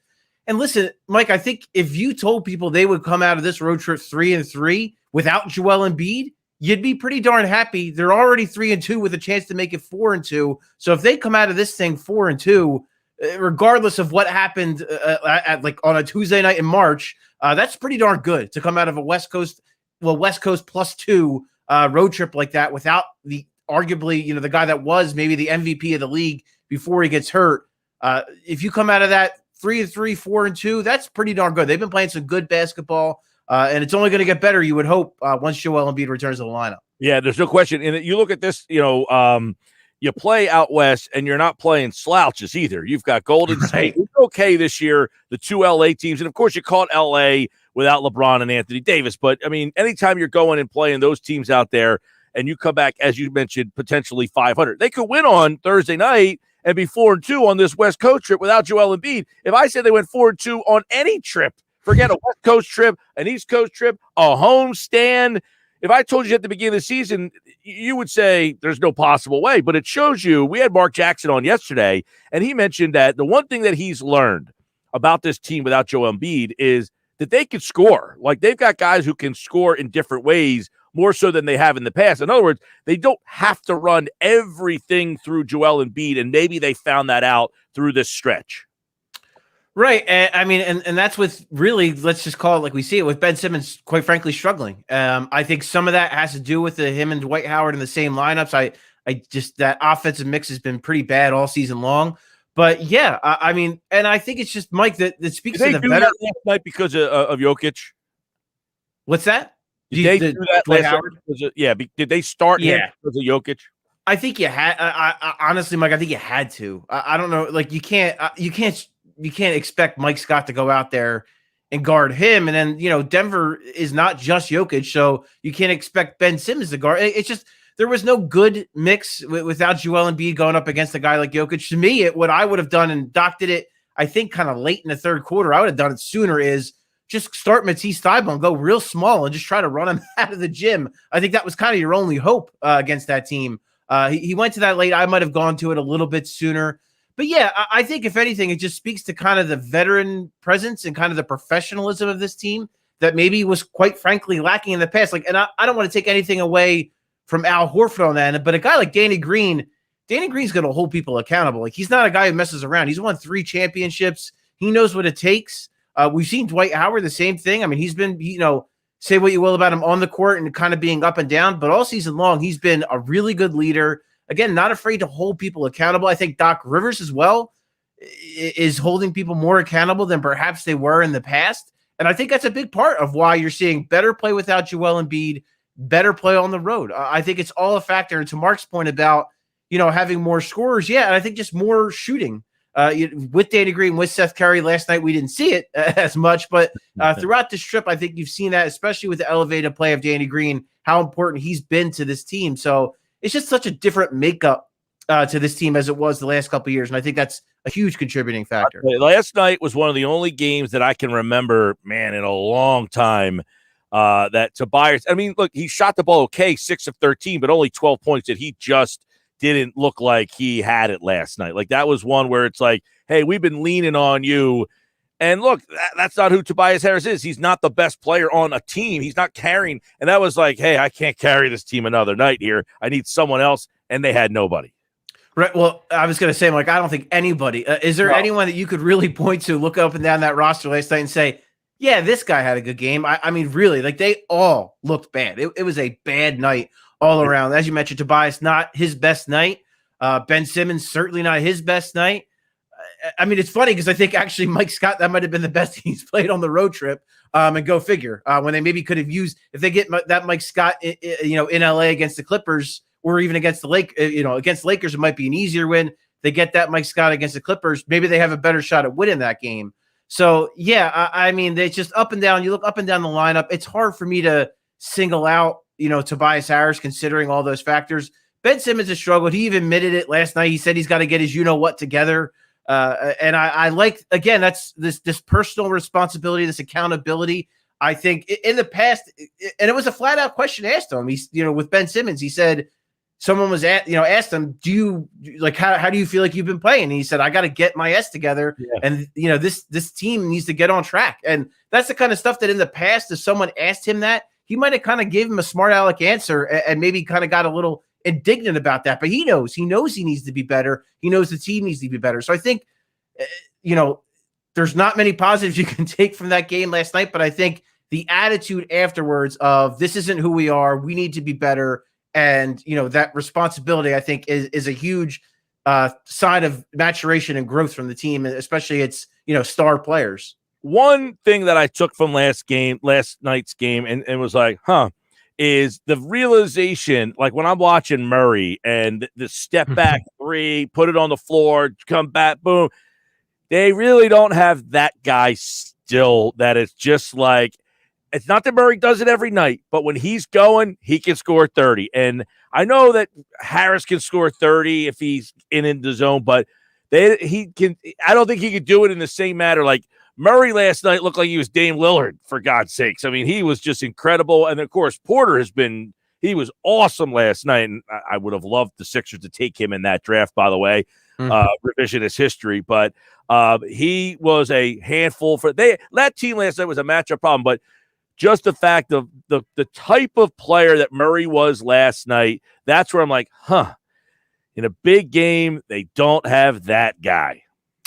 It's a concern, and that's the kind of guy I've wanted for this team since the offseason. And I like George Hill an awful lot, but he does not fit that criteria, and they just quite frankly, don't have that kind of guy. And yeah, I think come playoff time, especially down the stretch, when you just need a bucket, it's going to be tough. Joel Embiid's going to get triple teamed throughout, especially in crunch times of games. Like they're going to double the hell out of the post when he gets the ball down there. It's going to be on Tobias Harris, probably mostly more than anybody. When they just need a bucket, it's going to come to Tobias Harris. And as you mentioned, he's not that kind of player. He's gotten a little bit better, and I think Doc Rivers has done well to find creative ways, whether it's a pick and roll or just using ball screens to kind of get him those little mid-range jumpers that he's been almost automatic with late in games. And that's going to have to be kind of the look because they don't have that guy. They don't have a Jamal Murray. They don't have a Dame Lillard. They don't have those types of players. And I think that's going to be, if there is something to me in the playoffs that they're going to be missing when, if we all look back, if the playoffs don't go the way they want it to, that's probably going to be the big thing we're all going to look at in the offseason and say they still need a guy that can create off the dribble, that can score, shoot the ball in the mid-range or from three off the dribble, get to the basket. That's the guy, the kind of player that they are still missing, and that maybe Daryl Morey this offseason will be taking a hard look at trying to acquire. Yeah, Paul Hudrick covers the Sixers, Inside the Sixers here on 97.3 ESPN, the free mobile app. Watch the show live at 97.3ESPN.com. So they won't play Thursday night. Embiid and Hill. Will one, both, neither be available when they are back in action? When would that be? On Saturday against Minnesota. So they have the back-to-back Saturday in Minnesota, at home, Minnesota, Sunday, Memphis. They've been kind of Doc was kind of non-committal about Joel Embiid this weekend. Hill, I don't suspect would play either game at home. We'll see kind of where he's at. I think we're going to get more updates as we go along here. Nothing really concrete because let's be real too. Doc Rivers is not with George Hill right now. George Hill is in Philadelphia. Doc Rivers is on a road trip. But I think with Embiid, I could see them perhaps not playing him Saturday because he might still. I don't want to get people pessimistic that he's not going to, but it would kind of make sense. Look, Minnesota's bad. They've been better. Under Chris Finch, they've been playing better basketball. Karl-Anthony Towns is still a problem. Can still, can score a lot of points, can do a lot of things. But if you're going to kind of play him one game or the other in that back-to-back, because that's the other thing, Mike, do you really want him to come back and play a back-to-back immediately on that knee? I would think you'd maybe rather have him for Memphis, which is a little bit of a tougher matchup on paper. Maybe you'd rather have him for that game. So we'll see. Still up in the air. I expect to hopefully get more updates, as the days come, but obviously he's not going to play Thursday. So Cleveland's kind of been a house of horrors for them, and that team has given them a lot of problems. So that's certainly no cupcake on Thursday, and it's a team that's already looked like they were ready to come home last night. So now they got one more night in Cleveland that they have to try to get a win. So I'm not super optimistic we'll see Joel Embiid on Saturday, but who knows? It's a back-to-back. It's a tricky situation. We'll see how they play it. Yeah, I know that, they certainly want to try to play it safe with him, too. It's like you said, they don't want to throw him right back into a back-to-back. They got Boston on Tuesday. Then they got 2 days off in a row before you take on New Orleans on Friday, but then there's a back-to-back Friday, Saturday. So they got to try to, I guess, play this delicately. But I would imagine, yes, they want to be safe, but they want to see him play and ramp up this final month to get him going. We talked a little bit about on your conversation, our conversation Monday is Hill's a different story. Like they might only get 10 games out of him. Yeah, I mean, Doc Rivers said 10. I think he was being conservative personally. I just think he didn't want to get anybody too riled up kind of one way or the other. So he said at least 10 games. So I could see that possibly being more. And, I think, the bigger concern is Joel for, a myriad reasons. It's one, he's the focal point of the team offensively. So you need to get him up to speed. You need to get him acclimated back in. Plus, he's 7 foot tall. He's 280 plus pounds. His conditioning needs to get ramped up. We know the issues in the past. I'm more optimistic perhaps than I've been in previous years when he's returned from long absences, just because he has taken such better care of his body. He is in such better shape this year. But it's going to be really crucial for him to play. It is a delicate balance, Mike. He needs to ramp up. He needs to play. He needs to get in the flow. He needs to feel good, but at the same time, the playoffs are what matters. It does, like, the 1 seed is great. That would be nice if they can capture it. But if they're 2 and Brooklyn's 1, but Joel Embiid is healthy going in for game 1, first round, that's obviously way more important. So it'll be a balancing act with George Hill, much lesser role, more veteran player, been around the block. So I'm not nearly as worried about that. So it's going to be a balancing act, I think, all the way up into the postseason for Joel Embiid. And by the way, they play Cleveland tomorrow night, and Cleveland's had their number 2 this year. And Ben kind of insinuated that we owe them a couple. Right. Well, unfortunately, Dwight Howard said they owe Denver going into last night's game, and Dwight Howard showed up early, but no one else really did. So that's kind of a talk is cheap maybe situation. But I listen, for Ben Simmons, I think one, yes, that's a huge factor in his mind. They've beaten, Ben Simmons was on the floor for both of those games that they lost to Cleveland. The first one, a blowout in Cleveland that was ugly, and then an overtime loss at home that was ugly. Ben Simmons hasn't been playing well. So this is a type of game, I would hope it is a statement type of game for him to just come out and say, okay, this is who I am. This is the player I can and should be. And this is a team that, we should be able to beat. And he said that last night. He said, if we're the team we think we are, that's a team we need to go into Cleveland and beat. So I like the fact that he has that attitude. Right. Exactly, Mike. I think that hasn't been Ben Simmons in the past. 100%. And again, the fact that he's taking that responsibility and putting it on his own shoulders, I think that is an enormous sign of growth. We all forget he's a 24-year-old kid, young guy. So, these things take time. It takes time to develop that and to kind of get that ingrained in you. And I think it's getting there. And I would hope and possibly look for a statement game from Ben Simmons Thursday night in Cleveland. At least I'm sure the Sixers and him would like that very much. All right, you can hear that game right here on 97.3 ESPN. The Sixers taking on the Cavs Thursday night. They're back at it Saturday and Sunday with the back-to-back Tuesday against Boston. And you can hear the action here on 97.3 ESPN. Follow him on Twitter at Paul Hudrick. And, of course, he, like all guests, appeared via the Boardwalk Honda hotline. And make sure you check out his Coming In for a Landing podcast. His recent conversation with Mark Zumoff is up at the Coming In for a Landing YouTube channel. All right, Paul, we'll talk to you Friday, man. Sounds good, Mike. Take care, man. All right, man. He's obviously excellent on the 76ers.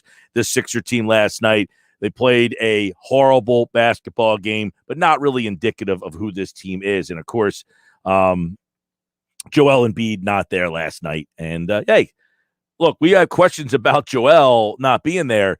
If we told you that they would go 4-2. They're 3-2 right now on this trip. If they beat Cleveland on Thursday night, they would be 4-2 on this West Coast swing, all without Joel Embiid. That is a positive. That's the story, not how they lost that game last night. All right, Sports Bash is live on 97.3's ESPN. I want to tell you about my friends over at Trifecta Therapeutics, the premier sports rehab and performance center. It's right in Glassboro. We're going to talk with Dr. Jeremy Boyd on tomorrow's show about the updates for Joel Embiid, what he needs to worry about, if anything, moving forward. And they do it all. They take a unique approach to physical therapy. If you've got any pain, post-op treatment, rehab, whether you're a weekend warrior, a finely tuned athlete competing at any level. Hey, you're out there, you're a collegiate athlete, a high school athlete. You play on the Saturday early morning leagues, the over 40 baseball league, whatever it is, and you're just not feeling right. They help out the pros and the Joes. Find out more about the incredible team at Trifecta Therapeutics in Glassboro and how they can help you. Check them out online. Just surf around the net. TrifectaTherapeutics.com. I have so many people all the time. Oh, man, my knees are killing me. My legs hurt. Well, go get them checked out. And they can do it. They're right in Glassboro. It's great service they provide. Trifecta Therapeutics. Dr. Jeremy Boyd and his team. Outstanding work. All right, coming up, football at 4, Geoff Mosher, Marcus Hayes at 4:40 tonight. Holy fudge! I got the details. Coming up next.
All right, Sports Bash Live with you here on 97.3 ESPN, the free mobile app. And don't forget, watch the show live at 973ESPN.com. Go to our website, watch the show through Facebook, YouTube, and Twitter. If you have a Facebook account, you can watch on the 97.3 ESPN Facebook page. You can watch on the 97.3 ESPN Twitter page, or you can go to our YouTube channel and watch the show live there. I will get to this holy fudge stuff from Dan Orlovsky in just a second.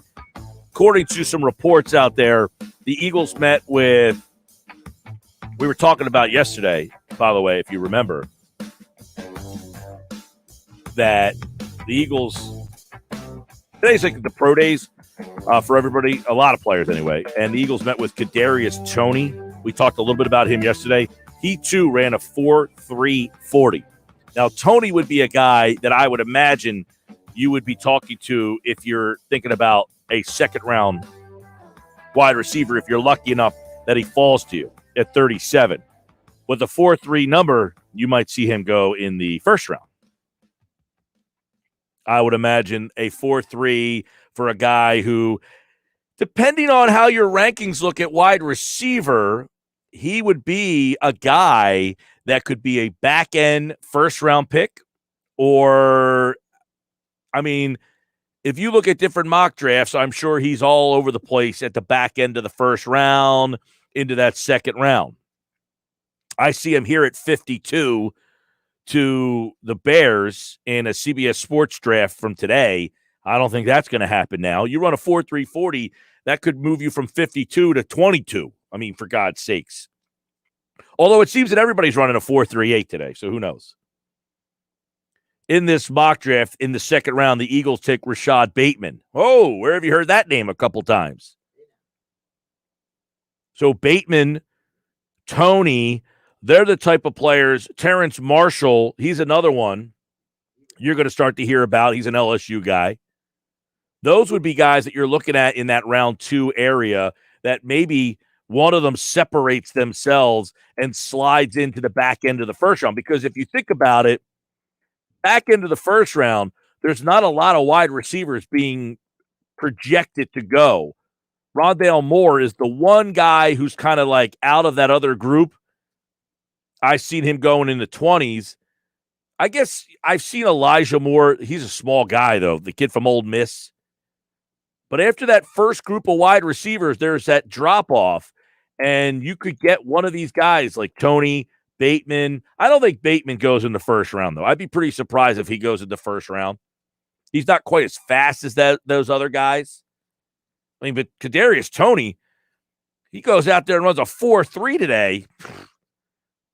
That changes the dynamic, right? That kind of changes the dynamic of stuff. 609-403-0973. Elliot's watching the show on YouTube. Says Surtain Horn at 12, Marshall Jr. at 37, or Smith Waddle at 12 and Asante Samuel Jr. at 37. Patrick Surtain, J.C. Horn at 12, or Waddle and Smith and Horn. All 4 of those guys have the potential to be there, or at least 3 of the 4. I think one of them will be off the board at 12, but I think at least 2 of those 4 players will be there at 12. Patrick Surtain, J.C. Horn, Devontae Smith, Jalen Waddle. I think 2 of those 4 players will be there at 12, which is why the Eagles made the trade to go back to 12. They would be happy with any of those 4 guys. Look, to make that trade, you have to sit down and you have to map it out. These are all the scenarios. These are all the scenarios here. And if these scenarios happen, do we constantly, in all the scenarios, end up with the guy that we are comfortable with? That's what it comes down to. That's why you pull the trigger.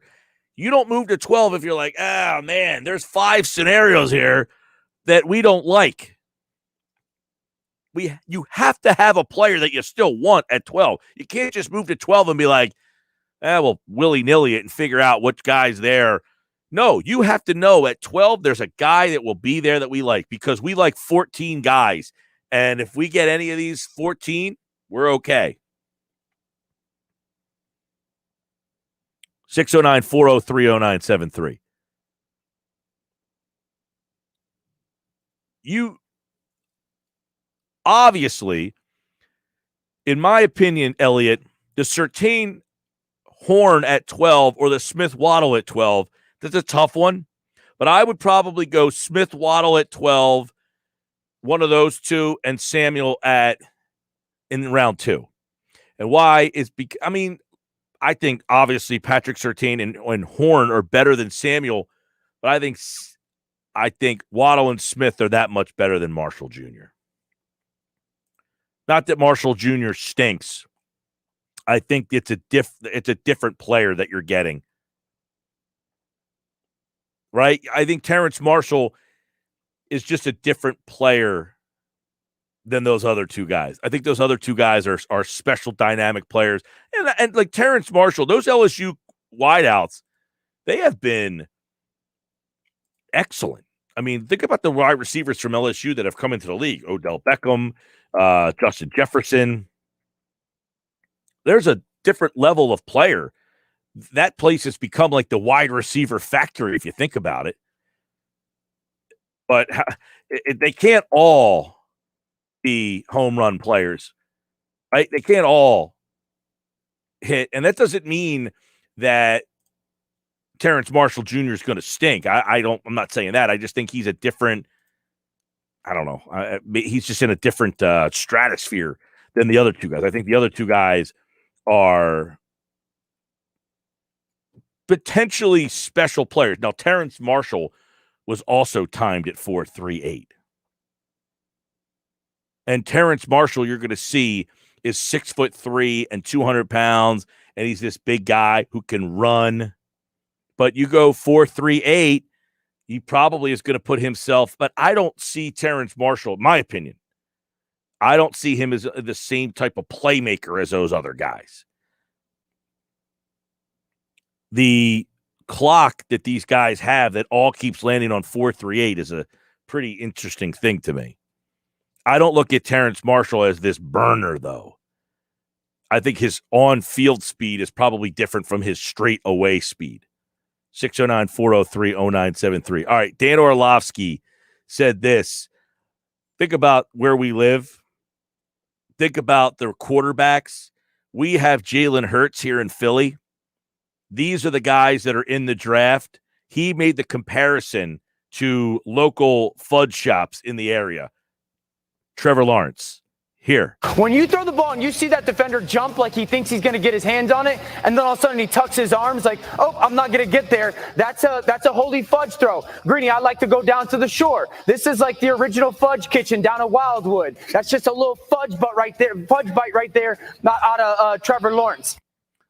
That one is the original fudge kitchen down in Wildwood. This one is Zach Wilson. Let's see what fudge shop he's compared to. Now look at the location of this throw. Look at, again, he's sprinting towards the line of scrimmage. Look at this effortless flick of the wrist, and then holy fudge. Ooh. Look at that throw. Receiver, catch the football. That's like James's down in Seattle City, where my family loves to go in the summertime. This is the holy fudge of holy fudge's throws in the kind of leading up to the draft by quarterback makes. If 86 catches that, totally different conversation. That's not a little fudge bite. That's like a big fudge bite. The James plates. All right.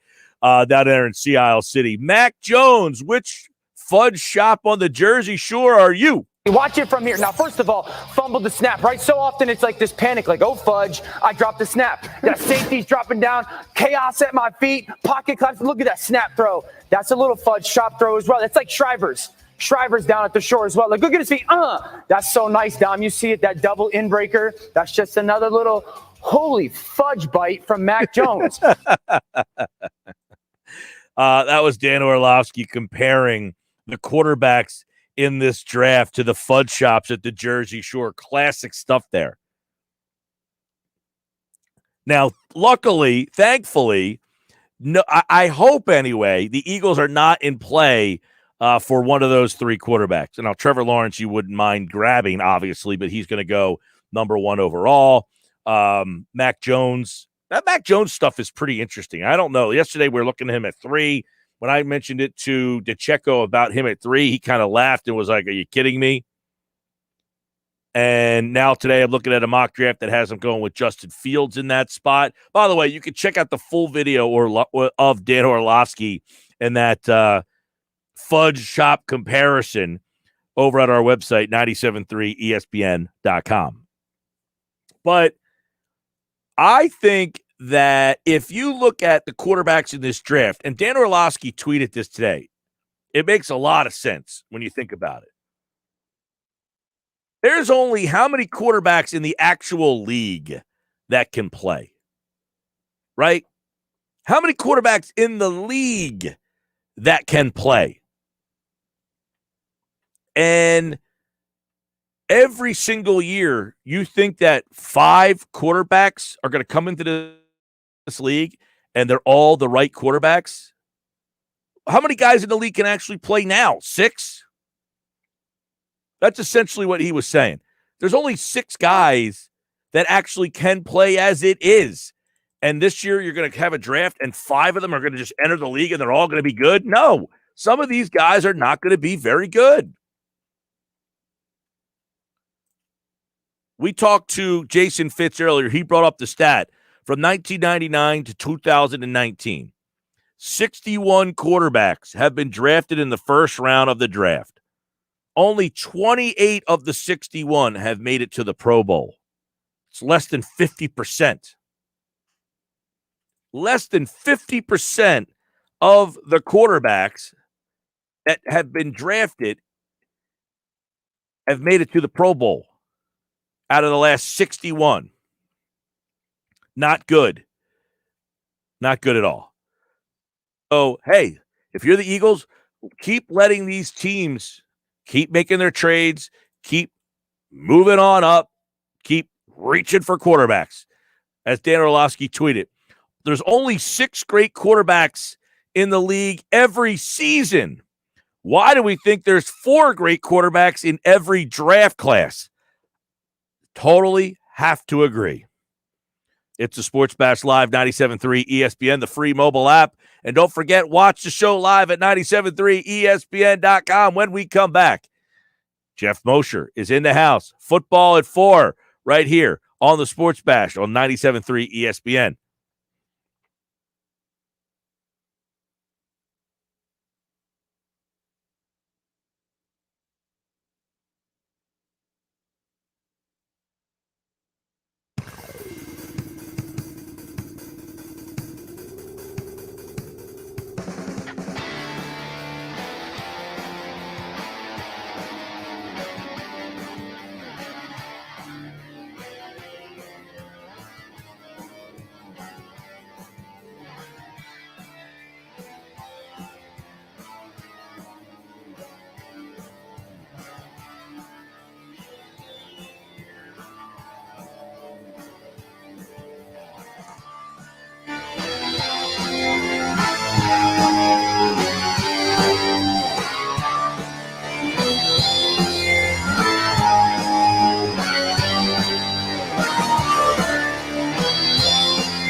All right, Football 4 is powered by the Inside the Birds podcast, and of course brought to you by Dr. Lyle M. Back. Everything from skincare to cosmetic surgery. Go to ilovelyle.com. 856 Makeover. Dr. Lyle M. Back, proud sponsor of Football at 4. Geoff Mosher from the Inside the Birds podcast is here. And if you missed last night, the guys did a little Ask ITB and the live show. Station, we will dive into the Eagles at number 12, some things happening today. Did you run a 4.3840? Because I feel like everybody who ran today, Geoff Mosher, ran a 4.3840. Crazy. You know, I was about to go test myself, then it started to rain. So I'm just going to go ahead and assume that I was going to run at least a 4.38. Yeah, maybe a little better if it was warmer and nice and sunny out. But as Jason Avant said on our Q&A show that dropped this morning, he really wanted to run better than I think a 4.4 when he was training for the combine. And he only did it once in his training, and it happened to be like 100 degrees outside. So every other time, you got to get those hot days, Mike. Not rainy one. Yeah, you want it to run so fast you can get back inside is essentially what happens. Yeah, and I know that, as they move to number 12, it kind of changes the dynamics a little bit, but does it change the dynamics as much as maybe dropping 6 spots you might think? Just moving from 6 to 12 in the Eagles' case here, does it change the dynamic for them as much as one might think? Well, what changes is, yeah, I think it does. I mean, I think if you're at 6 and you go by your board, which you should do, knowing that 3 or 4 quarterbacks are probably going to go top 4, I mean, it would be hard at that point to pass up on a guy like Jamar Chase or Kyle Pitts, guys who are supposed to be elite playmakers in this league. At 12, it opens up more of a variety of players from different positions at your disposal, and they may not project to be as elite as Pitts and Chase do, but you're at least broadening the scope of player that you're looking at. It could be cornerback, could be offensive lineman, could still be wide receiver, could be another position as well. Well, it's funny because Chase running a 4.3, it almost cements that he's going to be getting drafted somewhere in that top 6 range. I know there was that report that Roseman essentially felt that pretty strongly that the Bengals would take him at 5. I guess the question I have for you, Moshe, you mentioned on Monday that you could see the Eagles maybe trading back in to the top 10. Which players would be in that range that would make you feel like they would move themselves back in to go get? Yeah, that's a good question. I mean, the reason why you trade up in that regard is because a guy is there that you like, and also you get concerned about the teams picking ahead of you. The Cowboys pick, 10th? 10. They're 10, and the Giants are 11. Right. So the Cowboys pick 10, and you have to assume that the Cowboys are pretty set offensively, but would like to address that defensive backfield. And let's say if J.C. Horn is already off the board and Patrick Surtain's there, and you're worried that the Cowboys are going to get, the second of the 2 great corners who are going to be in the top 10 to 12, then you may look to make that move. So Patrick Surtain and or J.C. Horn is a guy that I could see the Eagles wanting to trade up for. Probably, I don't know that they would trade up for wide receiver. They have trade up for pass rushers in the past, and I guess it depends on how the board falls. If they thought a guy like Kwity Paye was going to go higher than 12, I could see them also making a move there. I just don't know if they feel that the Giants or Cowboys would jump on Kwity Paye the way they might want to. What about Pitts? If Pitts starts to drop past 6, he's at 8 and they're on the board, someone's, is he a guy that they would value enough to say, you know what, he was a guy we would have taken at 6. We don't know that that's accurate, but possible. Is Pitts a guy that because you said, I don't know about the receivers. I would imagine because they feel like one of those receivers would be there for them at 12 that they feel comfortable with, but do they feel that Pitts could get to them at 12? And if not, would he be a guy they would be willing to move up 2 spots or so to get? Because he might be a guy, I don't know, that the Giants or Dallas, who you just said defense, but Dallas loves their toys. Dallas does love their toys. I don't know that the Eagles, I guess the question would have to be there, Mike, is what's the asking price for the team that's passing on him? So who picks in that terrain? We're talking about Detroit at 7, right? Atlanta is where they're at 4, right? I forget who's 8. 8 is Carolina. You've got Carolina at 8. You've got Detroit at 7. You've got Denver at 9. Yeah. See, the thing is, I think that there's going to be a lot of movement still left for those last 2 quarterbacks, whether it's Justin Fields or Trey Lance. So it's hard to know how the board's going to fall because we don't exactly know where all the picks are going to be. So I don't really know that I see a team not in the hunt for a quarterback that's going to pass on Pitts. Now they may kind of auction it off a little bit, but if I'm the Eagles or another team, am I giving up a future first to get a tight end / wide receiver type player? Probably not. That's you do that for a quarterback, maybe for a pass rusher. So I just don't know if the Eagles are going to want to give up some of the draft assets that they've collected to go up and get a non-quarterback and a non-pass rusher type player. All right. This scenario was brought up from Jay, who's watching the show on YouTube. He says, Mike, would you trade back again to say like 20 for another first round and mid-round pick and still get a solid player? Is there, because I was looking at the draft board and saying, obviously, New England would try to get a quarterback. If there's a quarterback at 12, the problem to me is 13 and 14 don't need quarterbacks. So the Eagles would really have to convince somebody either A, that they want a quarterback or that someone behind them. And the only team I could really find, maybe Pittsburgh at 24 to say, look, Roethlisberger, we need to get a guy. But that's just not their DNA. They are not a trade-up kind of team, and they're pretty far back. So trading back for the Eagles and adding another pick in next year's draft, is that a viable thing that you can see happening? Not. I mean, listen, I never slammed the door on anything, and I think you bring up a good team like Pittsburgh, which did trade up 2 years ago to get Devin Bush. So although it's not what they ordinarily do, they'll do it if they identify. This would be pretty far. You'd be moving up 12 spots. Yeah, but that's the kind of team that would probably look to do it because they want to take advantage. They don't want to have that year off. They went from Cordell Stewart or whoever to Ben Roethlisberger. They've had it nice there for a long time with Ben Roethlisberger, and I think that they like to emulate the Green Bay model of just going from one to another without too much of a lag in between. But from the Eagles standpoint, Mike, how much this is going to be the year of kicking everything down the road, from salaries on contracts and guaranteed money to then draft picks. If you're trading with Pittsburgh and you're moving out of 12 and into the lower echelon of the draft, you're really, when you compare to where you started at 6, I mean, you've really taken yourself statistically and percentage wise out of an opportunity to get a real, no doubt, I don't want to say no doubt about it, impact player, but obviously from a percentage point, you're getting into the point now where at the lower end of the first round, most teams don't have 32 guys graded as first round picks, which is why you see a lot of movement in the last part of the first round. And you'll see a lot of, guys pick between 22 and 32 that just, they're called busts because people expect that they're first rounders, that they should be great, but they're more like Nelson Aguilar's. They're never great.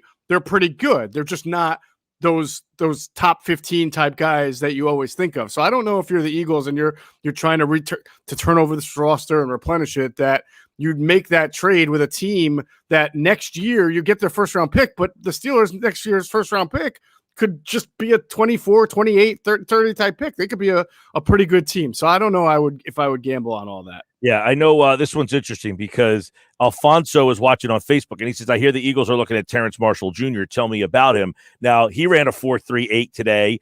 Kadarius Toney, who apparently they met with last week, he ran a 4.38 today. These are guys that we could tell Alfonso the Eagles may have been interested in at 37, but if you're running a 3.8, you might not be there at 37 anymore. I just don't understand. Like, how are guys who weigh, these receivers who weigh like 200 pounds at most, how are they, and guys like Micah Parson and Owens and Pitts, like, how are they all running the same 40 time? I don't get it. It's 4.38. I've never seen 4.3. Like 4.3 is blazing speed. Now every guy that's ran today is the only guy who didn't was Pitts, and he ran a 4.4. Yeah, like I can't wait to see what these guys like Rashawn Slater and the offensive lineman for Penei Sewell. These guys are going to run 4.7s, and it's going to like blow everybody up. Oh my God, the offensive lineman. So, but to be real with that, Mike, I do in speaking with some NFL personnel lately, I think that they're taking a lot of these times with a grain of salt. You know, it's important for them to match the 40 time with the tape time, but I think they're going to rely on the quote unquote tape speed a whole lot more than what the clocks and the guns are saying this year. Good. Yeah. I mean, to me, and this is like another reason why, like people said, Roseman got he got the pick in next year's draft. I think the Eagles prefer to pick in next year's draft. I think most teams preferred, because this year's such a crapshoot of like not knowing, couldn't be in person in a lot of games, didn't have a combine, like all that stuff is, you know what, I'll just add picks to next year's draft and kind of hope that I get a better understanding of who I'm dealing with, as opposed to, hey, I'm just watching this guy on tape. I mean, guys you talk to all the time, it's different watching a guy on tape and watching him in person. Yeah, it is. And the way you phrase it that way, it almost, I have not heard that yet from someone in the NFL community, but it certainly sounds like something that could be one of those unintended perks of doing a deal like that, where you feel like you'll have a better opportunity next year to have more accurate information that you gather on players. All right, Elliot throws this scenario.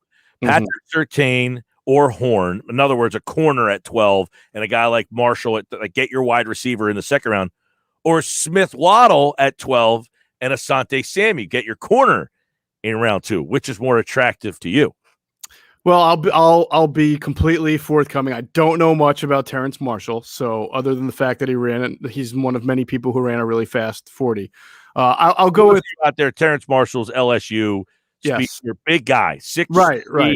You know, I mean, a big dude. To see 4.3 is like DK Metcalf numbers. I know it's kind of ridiculous. As far as the Surtain Horn argument at 12, but I guess it's. Would you rather one of those corners if they're on the board, or one of those wideouts? Like if any of those 4 guys are on the board, you know, boom. I think, listen, you know how I always answer this by saying, well, whoever you have highest on your board is who you should take. But in this scenario that's laid out, I think what makes more sense for the Eagles is corner the first situation, Surtain / Horn, and then Marshall, instead of Smith Waddle and then Asante. However, I would most likely say I think the Eagles are going to have a defense-heavy draft anyway. So it wouldn't surprise me if they went, you know, and I hate when people say this because I disagree with it. Like, if you take Surtain 12th overall, it doesn't mean you can't take Asante Samuel at 37th. Like, you can't – if that's who your highest graded guys are, I mean, this team certainly needs more than one cornerback. Yeah. I hate this whole, you took a guy in this round, you can't take the same position in the next round. And maybe a quarterback, yeah, but every other position is off limits for that. I mean, that's silly. You get the best players you can get. Did you covered Asante's father, right? Yeah, I was talking about this with Adam last night on the live stream, that the best thing about if the Eagles draft Asante Samuel Jr. would be the interaction that he might have with Paul Domowitch of the Philadelphia Daily News, because Asante Sr. and Paul had some very memorable and funny like interactions at training camp when Asante I know Paul once wrote something critical of Asante's tackling. Asante didn't take to it, so he would yell at Paul on the sideline. And then like a week later, he found out that Damo was the only one in the area that had a Hall of Fame vote. So the next day at camp, he comes out, Damo, I love you. Everything is in the past, right? You're my man. I got to be nice to you. So what I would love to see is, and it can't happen because he only has two daughters, or none of them are sports writers, but it would only be appropriate if Damo had a son or daughter covering the Eagles who then could write something about Asante Samuel Jr. That would be perfect. That's a good story. Geoff Mosher, Football at 4. A couple more. If you have a question for Mos, put it into the chat, and we'll get into it. We have other stuff we want to get on, too. This one's interesting from Dominic. He says, years past, there's been debate as to who's running the draft. 2021, I don't think it's ever been more clear. It's Roseman's draft. No Reed, no Kelly, no Peterson, no excuses. Let's see how this goes.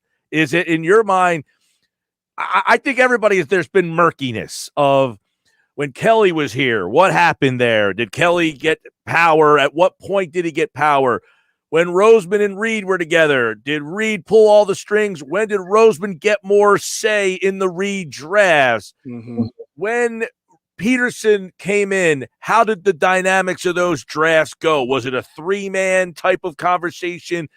So there's been a lot of ambiguous conversation. But this now, Howie Roseman saying, all that is gone, I'm making the moves, and if we fail, you can now blame me.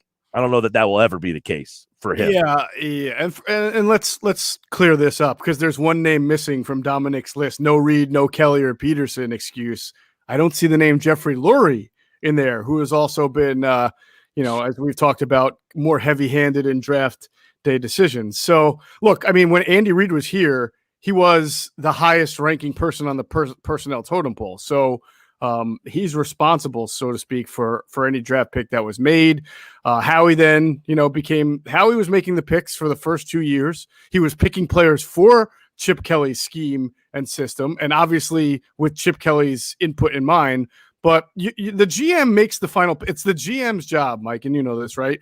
To be collaborative, take all the information, and then decide based on that who the pick is. So when people say Doug Peterson excuse, no, I know it's been leaked that Doug Peterson wanted this kind of player, so Howie leaned toward him. That shouldn't be a knock on Doug Peterson. Howie is the GM. It's his job to make the pick, and he's the one that's got to take all the information, process it, not favor one department over the other, but just make the best pick in the interests of the franchise. And if the pick doesn't work out, that's your fault, Howie, not the people that you solicited advice from. Yeah, I mean, I think if you can look at some of the things that we should be critical of about Howie is maybe he takes in too much information and doesn't take a definitive stance of no, but maybe that's the Eagles.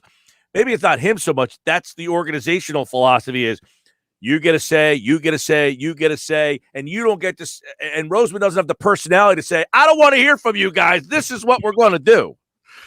Well, maybe. I mean, almost every organization I've spoken to has described their process as very collaborative, very inclusive. But they've also said at the end of the day, the number one picker has got to make that decision and feel comfortable with it and not, acquiesce to just one specific group. And so if Jeffrey or Howie are setting the tone where you are, then that's a bad model, I would say, an unsound strategy. Oh, there's no question about it. And, it's funny. We go way back to, I guess when they drafted Jalen Hurts. And we had Sal Powell on the show, and he said, look, this is a collaborative effort. Doug Peterson has to sign off on that. It's not just, hey, Doug, we're giving you Jalen Hurts. Have fun. Like his whole thing was Peterson has to thank Roseman for that Super Bowl trophy, and Roseman has to thank Peterson for that Super Bowl trophy. So they do collaborate because they appreciate what each did for each other's careers.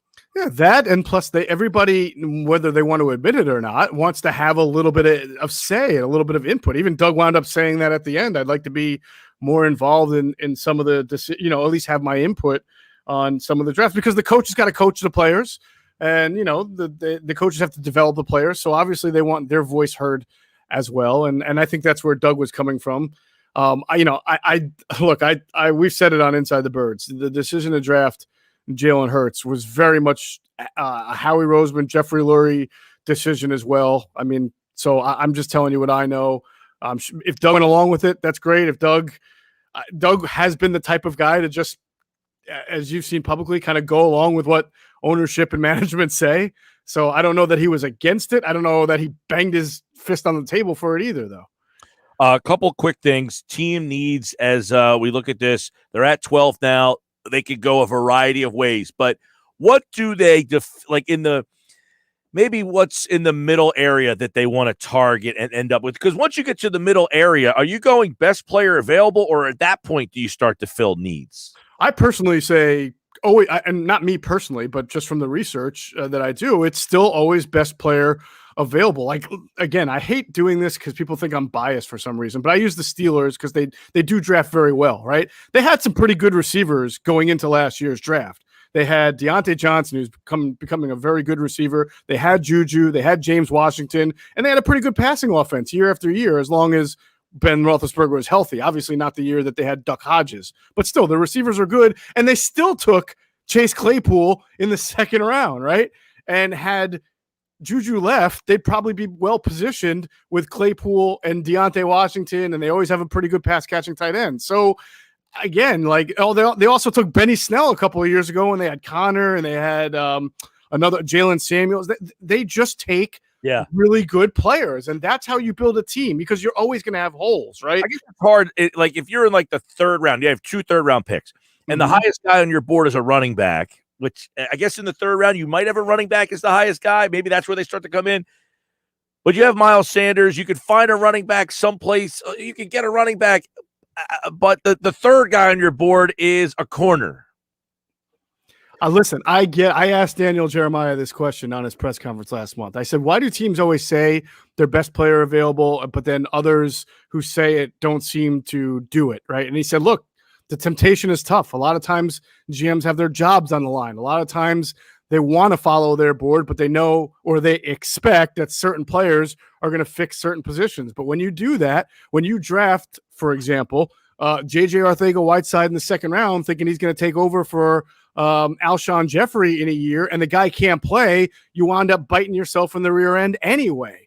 But if you get great play or really good players, if you get solid guys who can contribute, you know how the NFL works. There's always injuries. There's players who can play multiple positions. You get good players, you get them on the field, and they perform for you well. It covers up your areas that you're deficient in. If the Eagles had taken, for example, J.K. Dobbins last year, who they really liked, instead of Jalen Hurts, right? Miles Sanders missed 3 games last year, 3 or 4 games. I mean, who's to say Dobbins wouldn't have filled in and done really well and helped them win games? At the end of the day, you're looking for as many players to help you win games. All right. Don't forget the Inside the Birds podcast drops tomorrow morning at 6. You guys did Inside the Draft with Greg Cosell, Q&A with Quentin Michael and Jason Avant. That is up at InsideTheBirds.com. And, of course, Adam will be here on Friday. Andrew's back tomorrow. We had a good draft conversation with Andrew yesterday. Got us a great soundbite that we've been using all day out of that with him perplexed that the 49ers had Mac Jones going to them in a mock draft at number 3. So that was good conversation. And, of course, Inside the Birds podcast, 6 a.m. tomorrow with more on this NFL draft. Check out the Greg Cosell stuff. It was really informative. Geoff Mosher, like all guests, appeared via the Boardwalk Honda hotline at Geoff Mosher NFL. All right, man. I'll talk to you. All right, brother. Have a good one. Right. He does a great job. Of course, the podcast is always good. Football at 4 is brought to you by Dr. Lyle M. Back. From everything from skincare to cosmetic surgery, go to ilovelyle.com or call 856-MAKEOVER for Dr. Lyle M. Back, proud sponsor of Football at 4. Frank, I just got your message here. We'll talk to Adam about this on Friday. Is there any more free agent possible signings on the way? Because that's a good conversation to have. So we'll throw that into the mix with Adam Kaplan on Friday's show. That's why we do Football at 4 every day, 4 o'clock. You only get NFL football right here on the Sports Bash. This hour brought to you by Prop Swap, America's sports betting marketplace. Sell your sports bets and take your profit. Find out how at PropSwap.com. All right, Marcus Hayes is going to join us at 4:40 today. Stick around for that. He wrote a great article on the ruination of Scott Kingery. Whose fault is this? You don't want to miss that conversation. It's coming up in about 15 minutes from now. Stick around.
All right, 4:30, bottom of the hour, coming up in about 10 minutes. And now Marcus Hayes is going to join us from the Philadelphia Inquirer Daily News as he does a great piece, wrote a great piece, I should say, on how analytics killed Scott Kingery. Sports Bash this hour brought to you by PropSwap, America's sports betting marketplace. Sell your sports bets and take your profit. Find out how at PropSwap.com. Download the PropSwap app today. 609-403-0973. Dan from EHT says, Phillies making bad moves continues. How in the world is Velasquez on the team and Neris the closer again? Come on. A couple things, Dan. Velasquez is on the team because he makes $4.5 million. It's the easy answer there. And Neris is the closer again because they don't really have a tremendous option. You might say, why is he the closer again? They don't really have a guy on the team that has a lot of – now, just because he's been named the closer to start the season doesn't necessarily mean that he's the closer long term. I'm sure if he struggles like he did at times last year, you end up taking him out. But I get the frustration there. It's like, why do they keep going to this guy? Well, they don't really have another option. The one guy you could say, all right, why did they give Archie Bradley the shot to close? I guess you could give him the shot to close, but Archie Bradley has all of 28 career saves. I would imagine Archie Bradley with 28. I think Kinsler, one of those two guys. Kinsler or Bradley have the most saves on this team. They don't have a great option. Like, you can't sit here and say, oh, my God, how come they didn't have this guy close games? Hector Neris has the most experience doing it. Now, that doesn't mean he's the, locked-in closer. Brandon Kinsler has 61 career saves. So Kinsler, you can make an argument that maybe he should have been giving more consideration. I mean, Hector Neris in his career has 72 saves. That's the most on the roster. He's got the most experience closing. I don't love the move. I probably would have gone with Bradley, but I don't think it's an egregious thing. It's egregious because in Phillies fans' minds, we know Neris, he constantly fails. Why are they giving him this job? I think it's more Girardi likes the designated bullpen role and that he wants the righty-lefty setup man, Bradley, Alvarado, both those two guys being like the eighth inning setup guys. So if Neris stumbles, he can go to Bradley in that spot. He can go to Kinsler in that spot. He has a couple options, but I think he just said, look, Neris is the guy with the most experience doing it. Let's just open up the season with him. I think maybe if I give him the title and give him the role, that might help him out. Look, this could have gone a lot of ways. I'm not saying that they played this right. I agree. I wouldn't have gone with Neris here. But he does have the most experience at closer. And of this three, he struck out 14 in 9 2/3 innings in the Grapefruit League. So he pitched pretty well down in spring training. So, he had that one bad outing against the Blue Jays, but he only gave up like 2 hits. So Hector Neris is going to be the closer. That was kind of one of the bigger stories that came out from today, that manager Joe Girardi announced that Neris will open the season as the team's closer. But one of the stories that I think has been one of the oddest things going out there is the whole thing that happened with Scott Kingery.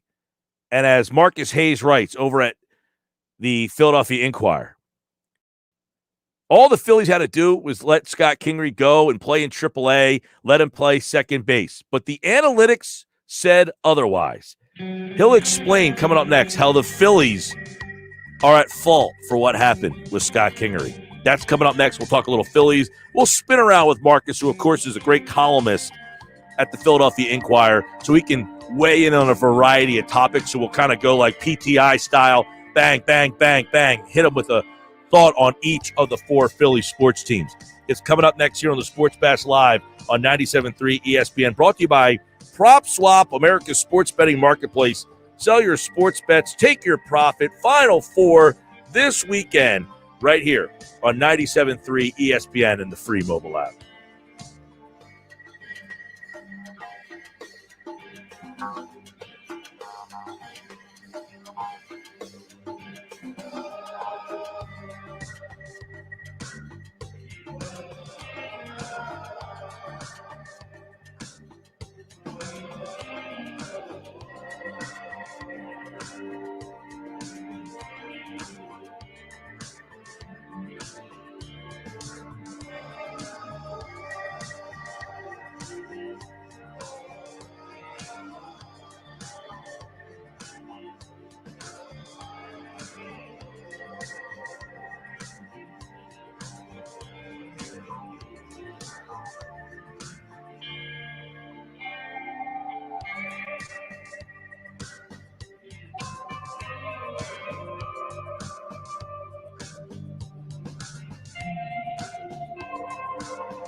right, Sports Bash 97.3 ESPN. Columnist Marcus Hayes set to join me here on the Boardwalk Honda Hotline. We're going to go around a variety of topics with Marcus, who had a great piece earlier this week on how the Phillies kind of toyed with, messed with, ruined, if you will, one Scott Kingery. You know, somebody texted in as I teased that Marcus is going to be coming up talking about this very topic. And Dan from EHC says, I don't need analytics to tell me if Kingery is good or bad. The eye test says he can't hit. To which I would say, well, then you didn't watch him before he got here because he could hit. And they decided to kind of mess with his swing a little bit because they wanted him to hit the way that they preferred him to hit, not the way that he was hitting. Columnist Marcus Hayes from the Inquirer joins me right now on the Boardwalk Honda Hotline. And as you write, Marcus, by the way, thanks for joining me, man. How you been? Marcus, you got me? I'm sorry, Mike. Could you say that again? No, I just asked how you been, man. I haven't talked to you in a while. No, busy. You know, it's that time of year. Everything's kind of gearing up, and the playoffs are coming for the opening is happening for the for baseball, and Carson Wentz. So there's been lots going on. Yeah, well, I'm a baseball guy at heart, and I read the story that you wrote in the Inquirer earlier this week about Scott Kingery, and I'm like mystified. I'm looking at this kid. I saw him in spring training a couple of years ago, tears it up. They give him that contract, and I'm like, wow, the Phillies really made a bold move here. They saw the guy who was performing, and they rewarded him instead of being one of those teams that said service time and all that stuff. The problem was what they did with him once they gave him the contract. How do you feel that kind of came into play with everything that's happened with Kingery? Well, you had three people who were desperate to sort of make their mark. And this was before Bryce Harper. So how do you do that with a team that doesn't have a whole lot of talent? Well, you amplify the talent it has. So Andy McPhail, Matt Klentak, and new manager, first-time manager, Gabe Kapler, saw Scott Kingery as kind of a can't-miss thing. They called him foundational before he'd played one major league game. And that was going to be their bell cow. He was going to be their guy, the guy that they promoted and they hurried. One of the things about analytics is especially in hockey and baseball, the analytics people believe you waste prime years if you keep the guys in the minors for too long, which is fine as long as they've been in the minors as long as they need to be to develop. And that means, developing their bodies and developing their skills and their mental capacity, seeing pitches, seeing ground balls thrown by men and hit by men. And in baseball, that doesn't happen until AAA. So they essentially gave Scott Kingery 60 AAA games, $24 million, and said, look how smart we are. And then they proved them to be exactly as smart as you thought they were. You write in the piece, that's pretty good. You write in the piece about, you're at his locker room. He's got all these gloves, and he says, I don't know which one I'm going to need. How much do you think that was messed with him? That here's this guy who's like a Gold Glove potential second baseman, and they're telling him, you're not going to play the position that you might be the best at. You're going to play all these new positions. That was the single most detrimental facet of his struggle. He thought coming to the ballpark every day and knowing your job is really important when you're 33. It is absolutely crucial when you're 23. You come to the ballpark and you get into a comfort zone and you stay in that comfort zone. And in that comfort zone, you surge and you slump, but you understand what's expected of you. They asked him to play 4 new positions as a rookie in the majors. It's the dumbest thing I've ever seen. And not only did they ask him to play 4 different positions, they asked him to play the hardest position mostly at shortstop. Yeah. Which he's done before in a little bit in the minors, also in college, Arizona. But he's not a very good. If he was a good shortstop, he'd be playing short. Nobody comes to the major leagues and switches from second base to shortstop. It goes the other way. Marcus, he wasn't good enough to play shortstop in the minors, right. But they had him playing shortstop in the majors. Yeah, and then hey, why don't you go try center field while you're at it? I mean, it's essentially like, hey, go anchor the outfield, go anchor the infield. It feels like they had so much faith in this kid, they almost put too much faith in him. And then, hey, let's change your swing. And we hear baseball, the analytics, but the words launch angle and exit velo. It's not for everybody, but the Phillies felt like, hey, it works for everybody else. We want it to work for you too. I mean, this is a guy that all he ever did was hit at every level, and then they want to try to change his swing, his approach? What were they trying to change from him? They wanted him to improve his launch angle. The point is, if you're hitting 220, but you're hitting 30 homers, you're getting more total bases than if you hit 270 and 15 homers, right? So that's all well and good if you can hit 220 and hit 30 homers. So that's the flawed calculus. That's the dumb math that they try to impart on everyone.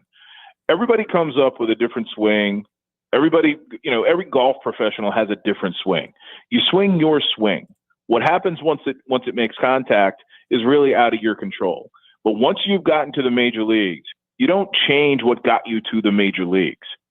I mean, it's just, that'd be like, getting through Q School or the Korn Ferry Tour and then saying, hey, let me break down this swing that has the potential to make me $30 million over the next 10 years.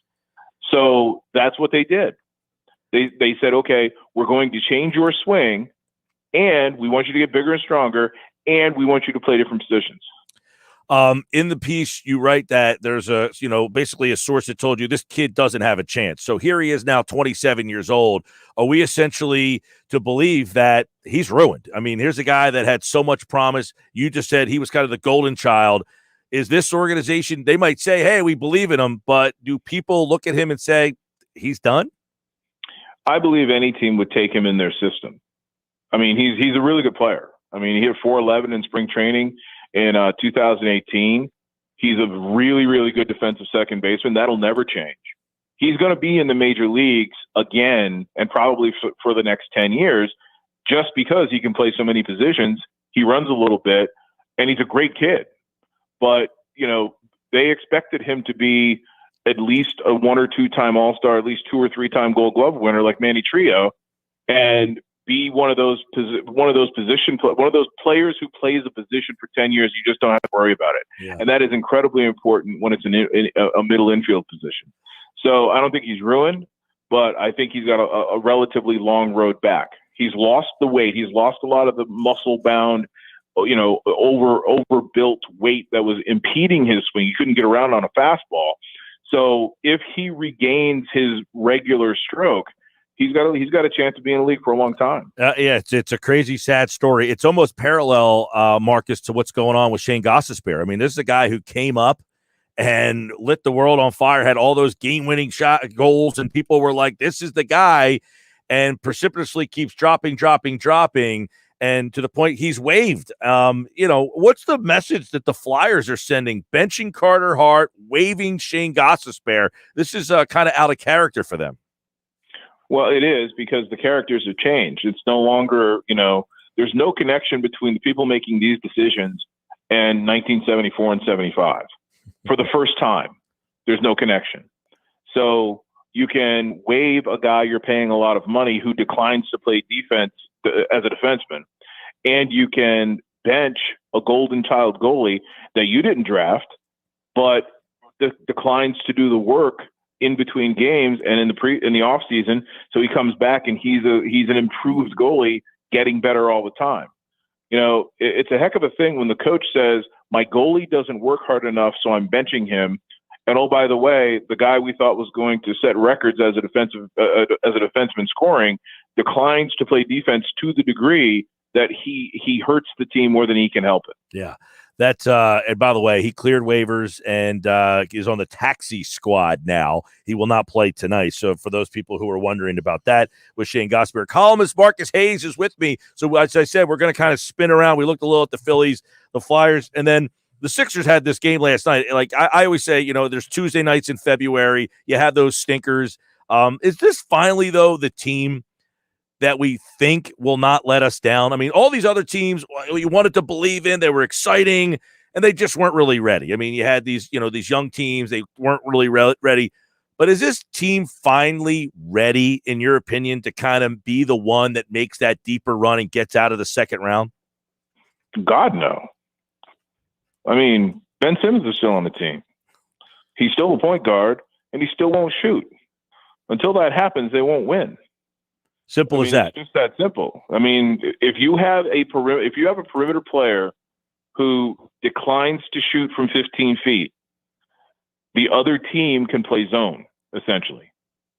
So, and if your strength is your big man and the other team can essentially play a zone, then you're sunk.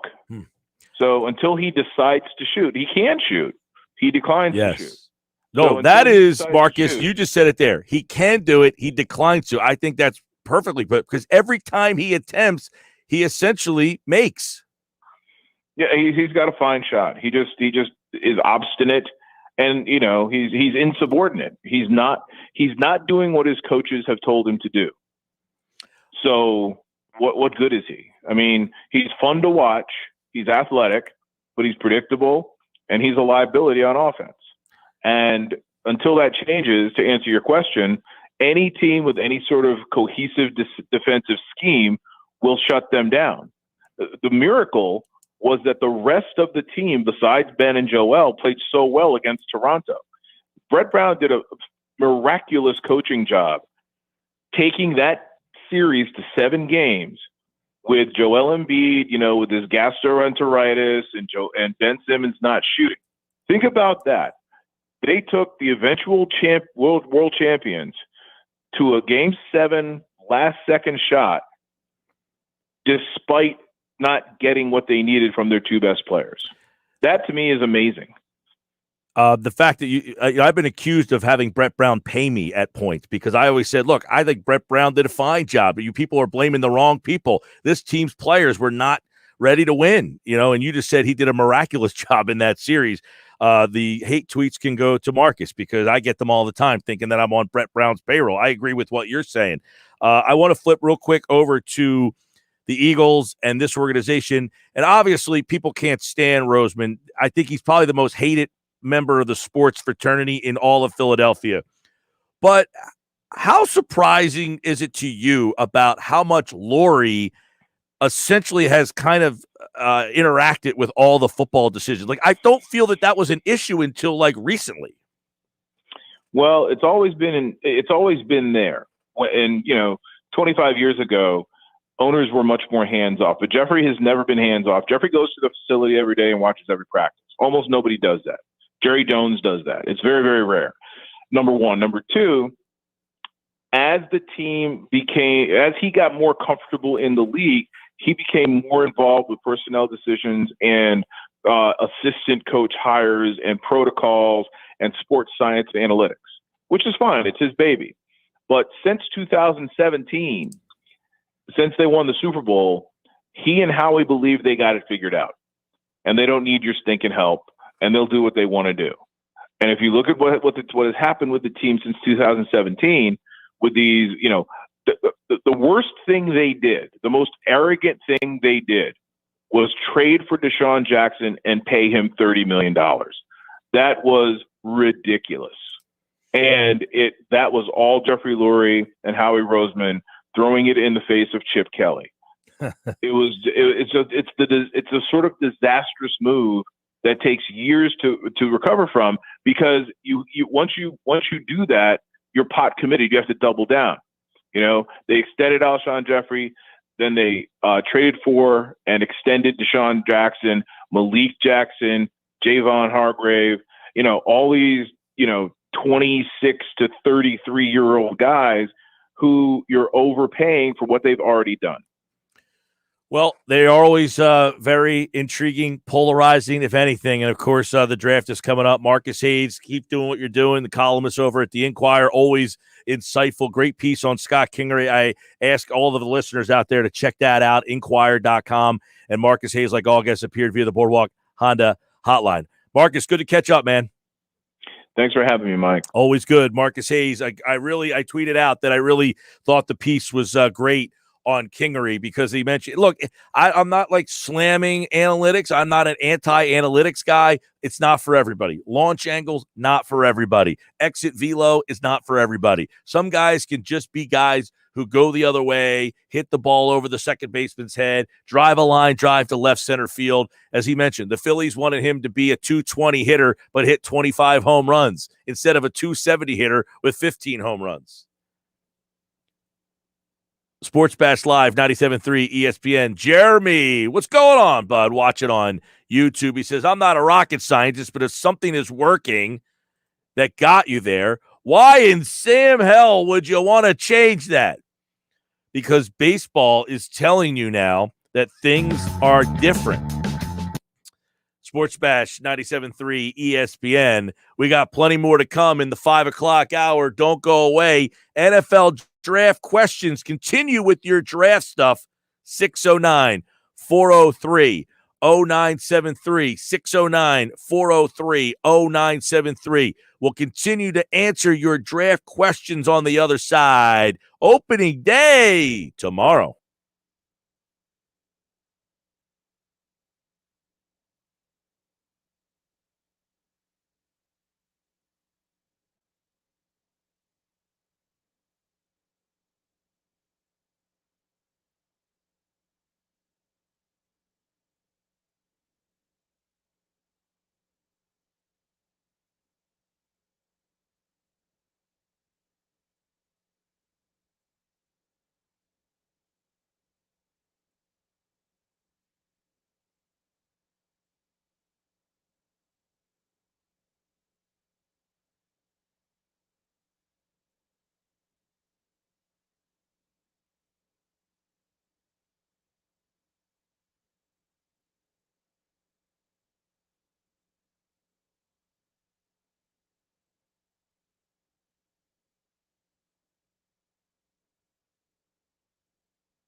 All right, final hour of the show, but so much to do. A lot of text messages coming in from my conversation with Marcus Hayes, the columnist. I like Marcus. Doesn't always mean I agree with him. 609-403-0973. He said a couple of things that I totally agree with. He said some things that I don't agree with so much. We'll dive into them. Your text messages are always welcome. 609-403-0973. 609-403-0973. I'm Mike Gill, Josh Henning producing today's show. Coming up, we are guest-free the rest of the show. So if you want to get involved in any way, variety of ways you can do it. You can watch the show live at 973ESPN.com through Facebook, YouTube, and Twitter. You can text the text board at 609-403-0973. You can also watch the show live.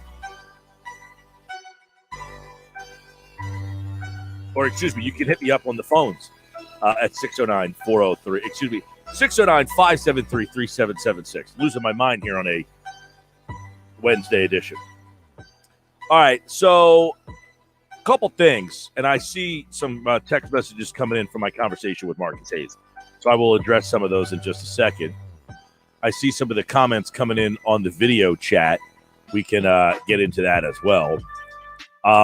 All right, let's start with some of the stuff that Marcus said. Marcus is spot on.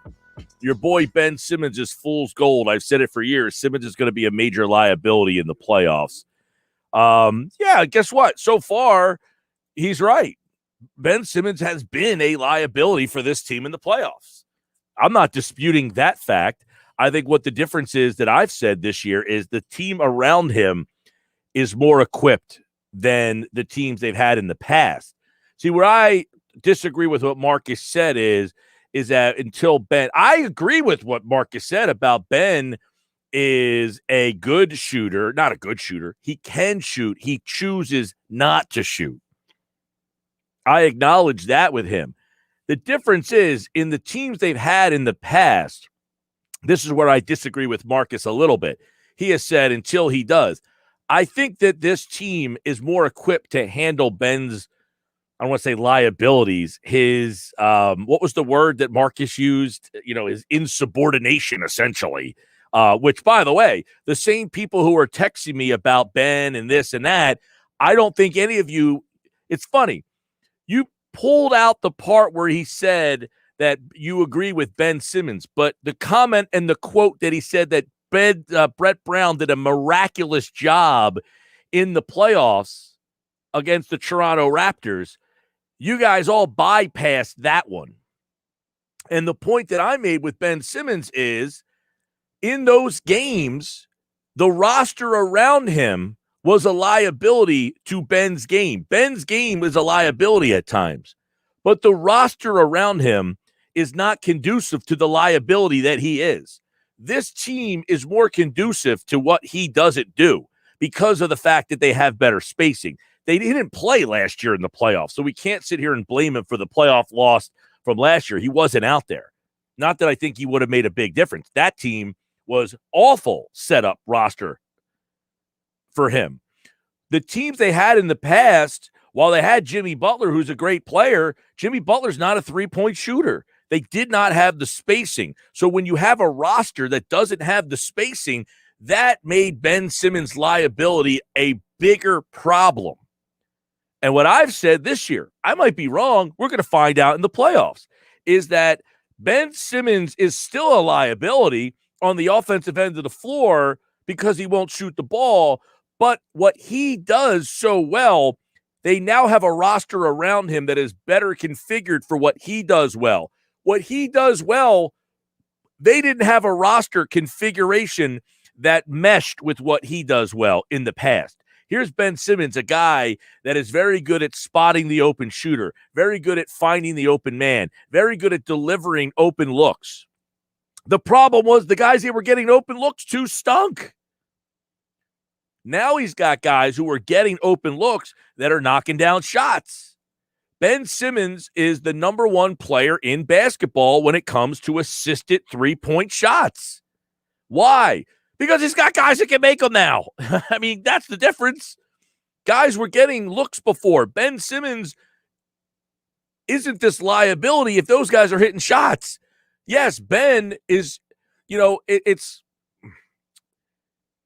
there's a personal situation that I'd like to bring up here, but I'd probably get in trouble if I do so. So I will probably keep that one to myself. But when you have something that you are depending on others, okay, when you have to depend on others to do something for you, for your success, you're in a situation where if I get you a wide open shot and you take that shot and you miss it, I did the right play. I got you the ball. You were the open man. I got you the ball. You missed the open shot. Now, I can understand that, say, well, I want Ben to take that shot. That's not his game. You have to come to terms with that. He got the right look. He got the pass out there. Like, I have to rely on other people for me in like, I don't like having to depend on somebody else for me to hit my goals, all right? So Ben Simmons is relying on other people to hit his goals. Like if I say, hey, I need you to do this for me, otherwise I'm not going to hit my goal, I'm now putting my goal in the hand of somebody else. I don't like that. I don't like that. That's what Ben Simmons is. And I agree. I would like to not have him do that. But that's his game, is setting other players up. You had a roster around him that was not set up for him to have someone else help him reach his goal. So he's throwing passes out to guys open in the corner. Al Horford's clanking shots up. He's throwing passes out to wide open Josh Richardson on the wing, and Josh Richardson on the wing ain't drowning jumpers. Well, now you got Danny Green, who's hitting that three-point corner shot. Now you've got Seth Curry, who's hitting that corner three, or that wing three. So it is all Ben Simmons' success and failure, sadly, a lot of times is incumbent on the roster makeup around him. The roster makeup around him is, in my opinion, better for Ben Simmons' game this year than the roster makeup around him from Ben Simmons' game in the previous incarnations of this roster. So why I agree with what Marcus said, because we got text messages coming in. Hey, Mike, maybe you'll believe me a little bit about Ben after Marcus Hayes' comments. You laughed at me when I said the same exact thing as Marcus. Just because Marcus says it doesn't mean I agree with him either. So I'll laugh at you. I'm not going to laugh at Marcus. I'll laugh at you. I know Marcus a little bit better. I don't know you, so I can laugh. I respect Marcus's opinion. I respect your opinion. That doesn't mean I agree with it. I don't agree with what Marcus said. He said, oh, no, as long as Ben Simmons is here. I don't believe that. I don't believe that at all. I think that Ben Simmons singularly, unfortunately for him, has capped his ability of greatness. He has made that choice. That's on him, and that's unfortunate.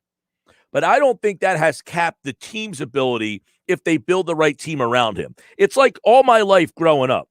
The Sixers had Allen Iverson, but they could never find the right guy to put next to him. They tried Keith Van Horn. They tried Tim Thomas. They tried Chris Webber. They tried Glenn Big Dog Robinson. They tried all of these different guys. They could not find the right player to put next to him. It didn't mean that Allen Iverson stunk. Doesn't mean that Ben Simmons stinks. He didn't have enough help. Ben Simmons didn't have the right makeup around him. Allen Iverson didn't have the right makeup around him. They finally got the right makeup around him, and they got him to the finals. What was the right makeup for Allen Iverson's game? Hey, let's find a bunch of guys who defend. Let's find a bunch of guys who don't want to take the shots. They want Allen to be the ball hog. They want Allen to take all the shots. I don't know if they want that, but they were okay with it. That roster was built for Allen Iverson. The Sixers didn't build a roster for Ben Simmons. They built a roster thinking Ben Simmons would contribute to the offense in other ways. I think they now have figured out that's not what's happening here. So now we need to build a roster where Ben can find these guys and get them open shots. And I think you're seeing that now. So I think this like what Marcus said, which is, as long as Ben is not going to shoot, they're not going to win. He might very well be right. Look, they could get in a playoff game. Someone's going to.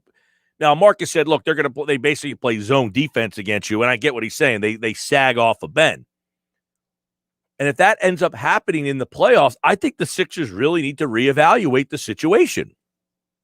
If they get into a second round and they're playing a team and they play this cockamamie defense that sags off of Ben and they're having problems, Curry's not making shots, Green's not making shots, then you have to say, look, we can't rely on the Seth Currys and the Danny Greens and the Tobias Harrises of the world to get us further. We need Joel Embiid and Ben Simmons. And if Ben Simmons is going to be this version of Ben Simmons, then we have to change. We got to change what our philosophy is here. 609-403-0973. Larry Hughes would have worked if they gave him more damn time. I don't know about that. Larry Hughes was not a great shooter. He was an athletic player, could score a little bit, but I mean, he was just an okay player. But look, I get, it's funny though, like I said, Marcus said a bunch of things in there. Like, you laughed at me when I said the same exact thing. Marcus also said he thought Brett Brown did a miraculous job in the playoffs, coaching. Miraculous job is the word he said. I don't see that anybody out there agreed with that. Nobody agreed with Marcus about that. I wouldn't even say he did a miraculous job in that series. But the way that Marcus kind of mapped it out, actually, you have this version of Ben Simmons, gastroenteritis from Joel Embiid, and here Brett Brown has you in the 7th game of the second round of the playoffs on the road and a quadruple bounce away from going to the Eastern Conference Finals. And somehow he was the biggest problem that this team had. I never saw it that way. Marcus didn't see it that way. You guys saw it that way. And then he said this, and now your bold lettering laughed when I said the same exact thing as Marcus. Did you also agree with what Marcus said, that Brett Brown did a miraculous job in the playoffs? Probably not. 609-403-0973. Text board open. Always testy, yes. Paul Pierce would have worked. He would have been a nice player next to Allen Iverson. Yes, he has improved his free throw shot. Ben. That is something that is, though, I can't rely on that Ben Simmons is going to get to the line. Look, this little stretch of games, we talked about it with Hudrick earlier during Inside the Sixers. This little stretch of games, Ben has not played very well. So he has got to become the more consistent player that we saw over the month of February when he played very well. Ben Simmons in the month of February played excellent basketball. He started to make us feel like, okay, see, look, here's another thing with Ben Simmons that I think we have to keep in mind. And I don't want to say, well, he's 24 years old. Ben Simmons at 24 years old is an all-star player. Joel Embiid at 24 years old was an all-star player. Joel Embiid is now 26 years old. And I think the difference is Joel Embiid at 24 was an all-star. Joel Embiid at 27 is an MVP. Ben Simmons at 24 is an all-star. Ben Simmons at 27, I'm not going to say might be an MVP, but Joel Embiid, the player at 27 and the player at 24, they're different players. Do you guys agree or disagree with that? I think you would have to agree that the 24-year-old Joel Embiid is not as good as the 27-year-old version. The 24-year-old version was good, not better than this one. And I think that's what you're going to see with Ben Simmons. The 24-year-old version is good. He's not going to be as good as the 27-year-old version. You know, you go back 3 years ago and look at Joel Embiid's season. He was really good, by the way. 27.5 points, 13.5 rebounds. It's the best season that he's ever had next to this year. But field goal percentage was a lot lower. 3-point shooting way down. Free throws down. His game has just evolved. He's got just more physically mature. I think we lose sight of that sometimes with Ben. Right? I think we lose sight of that things with the fact that the different versions of these guys, like Joel Embiid at 24 was a really good player. At 27, he's a better player. Come on, Mike. Ben not shooting is the most ridiculous thing in the history of sports. No correction. Maybe it was Fultz having the yips. I don't know what the Fultz having the yips part is, but it's up there. I don't want to say it's the most ridiculous thing in the history of sports. It's one of the most perplexing things. Like, I don't have an answer. I have no idea. But I do know this. A lot of people out there, again, back to the Brett Brown stuff, they blamed Brett Brown for not making him shoot. I don't see people blaming Doc Rivers for not making him shoot. Is it Doc Rivers' fault that Ben Simmons doesn't shoot? It was Brett Brown's fault, apparently. Play it even. Play it, give me it straight. You blamed Brett Brown for Ben Simmons not shooting. Is it Doc Rivers' fault that Ben Simmons doesn't shoot? I'd love to hear that from the people out there. But no, we never hear that. Well, the team's good. The coach is different. The coach is way better. Ben Simmons still not shooting. Whose fault's that? Is it the coach's fault? Because it was the last coach's fault, apparently. I told you it wasn't the last coach's fault. You didn't want to listen. Now the new coach is here. Ben still doesn't shoot. Whose fault is it now? Is it Doc Rivers' fault? Because it was Brett Brown's fault before. 609-403-0973. Text message board is open. 609-403-0973. You know, that is one of the things. It's like, hey, I get it. You're not always right. You're not always going to be right when you do this. But acknowledge both sides of the thing. And I agree with what Marcus said. Ben Simmons' lack of shooting in the playoffs. We've said this all season long. That right now in the regular season, it hasn't been a factor. They're the best team in the East. It has not been a factor. We will not know if it is a factor until they get to the playoffs, and 3 things happen. 1, Tobias Harris makes them pay, and 2, Danny Green and Seth Curry make teams have to change their defense up, because if they're going to sag off of Ben Simmons, and number 3, is Ben Simmons going to be aggressive? In other words, if you're going to sag off of me, I'm going to take the ball to the basket and get myself to the line. He has done that for a large chunk of this season. If he doesn't do that in the playoffs, they got a problem. But those 3 things are the factors that we will not have an answer to until the playoffs get here. In the past, you could sag off of Ben Simmons because he would take the ball to the basket because teams didn't have any respect for your shooters.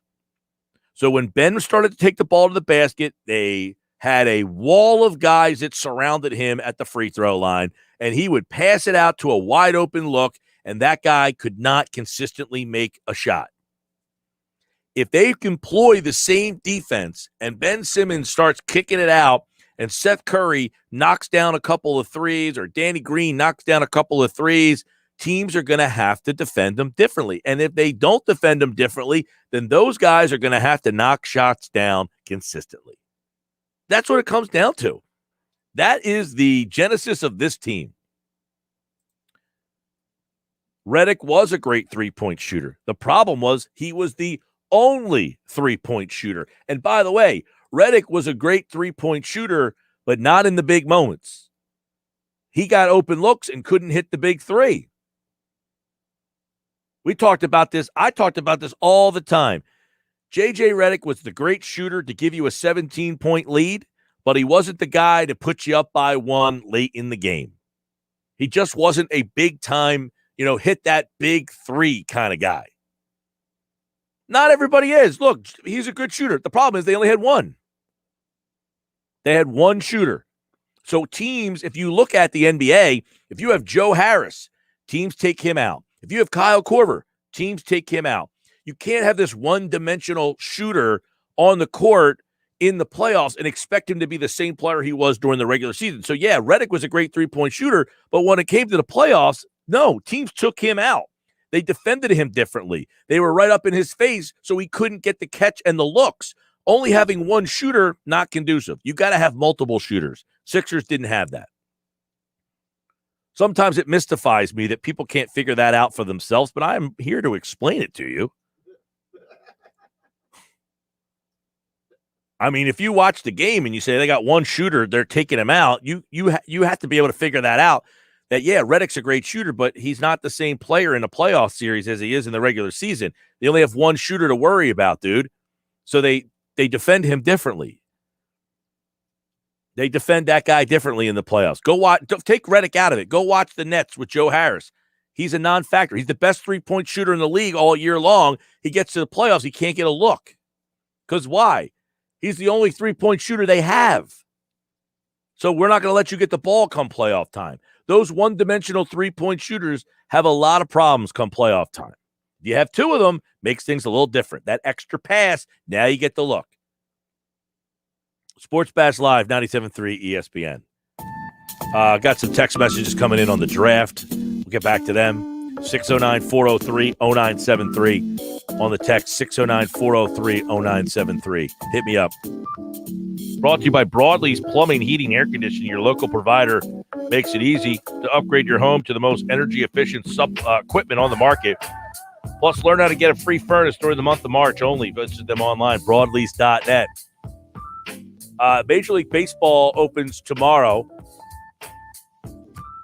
The World Series percentage of money, 30% is going to the Dodgers, 12% the Padres, 11% the Yankees. Think about that. In what lifetime have the Padres had more money bet on them than the Yankees? Crazy. Best bet MVP. Ohtani. Think about that. And Corey Seager in the National League. All right, coming up, I'll answer more of your text messages. Keep them coming. 609-403-0973. 609-403-0973. Keep them coming. If you're watching the show, hit me up on the chat. And I got a lot of chat stuff that I haven't hit on yet, so I'll try to get them up on the board. All right, more Sports Bash on the way. Don't go away.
At 29 after the hour, Sports Bash. Hey, Gil, who you taking at 12 between Devonta Smith, Micah Parsons, or Patrick Surtain, and why? It's a tough one, man. Who am I taking at 12 between Devonta Smith, Micah Parsons, Patrick Surtain, and why? I don't know that I have a great answer today. I have a month to go.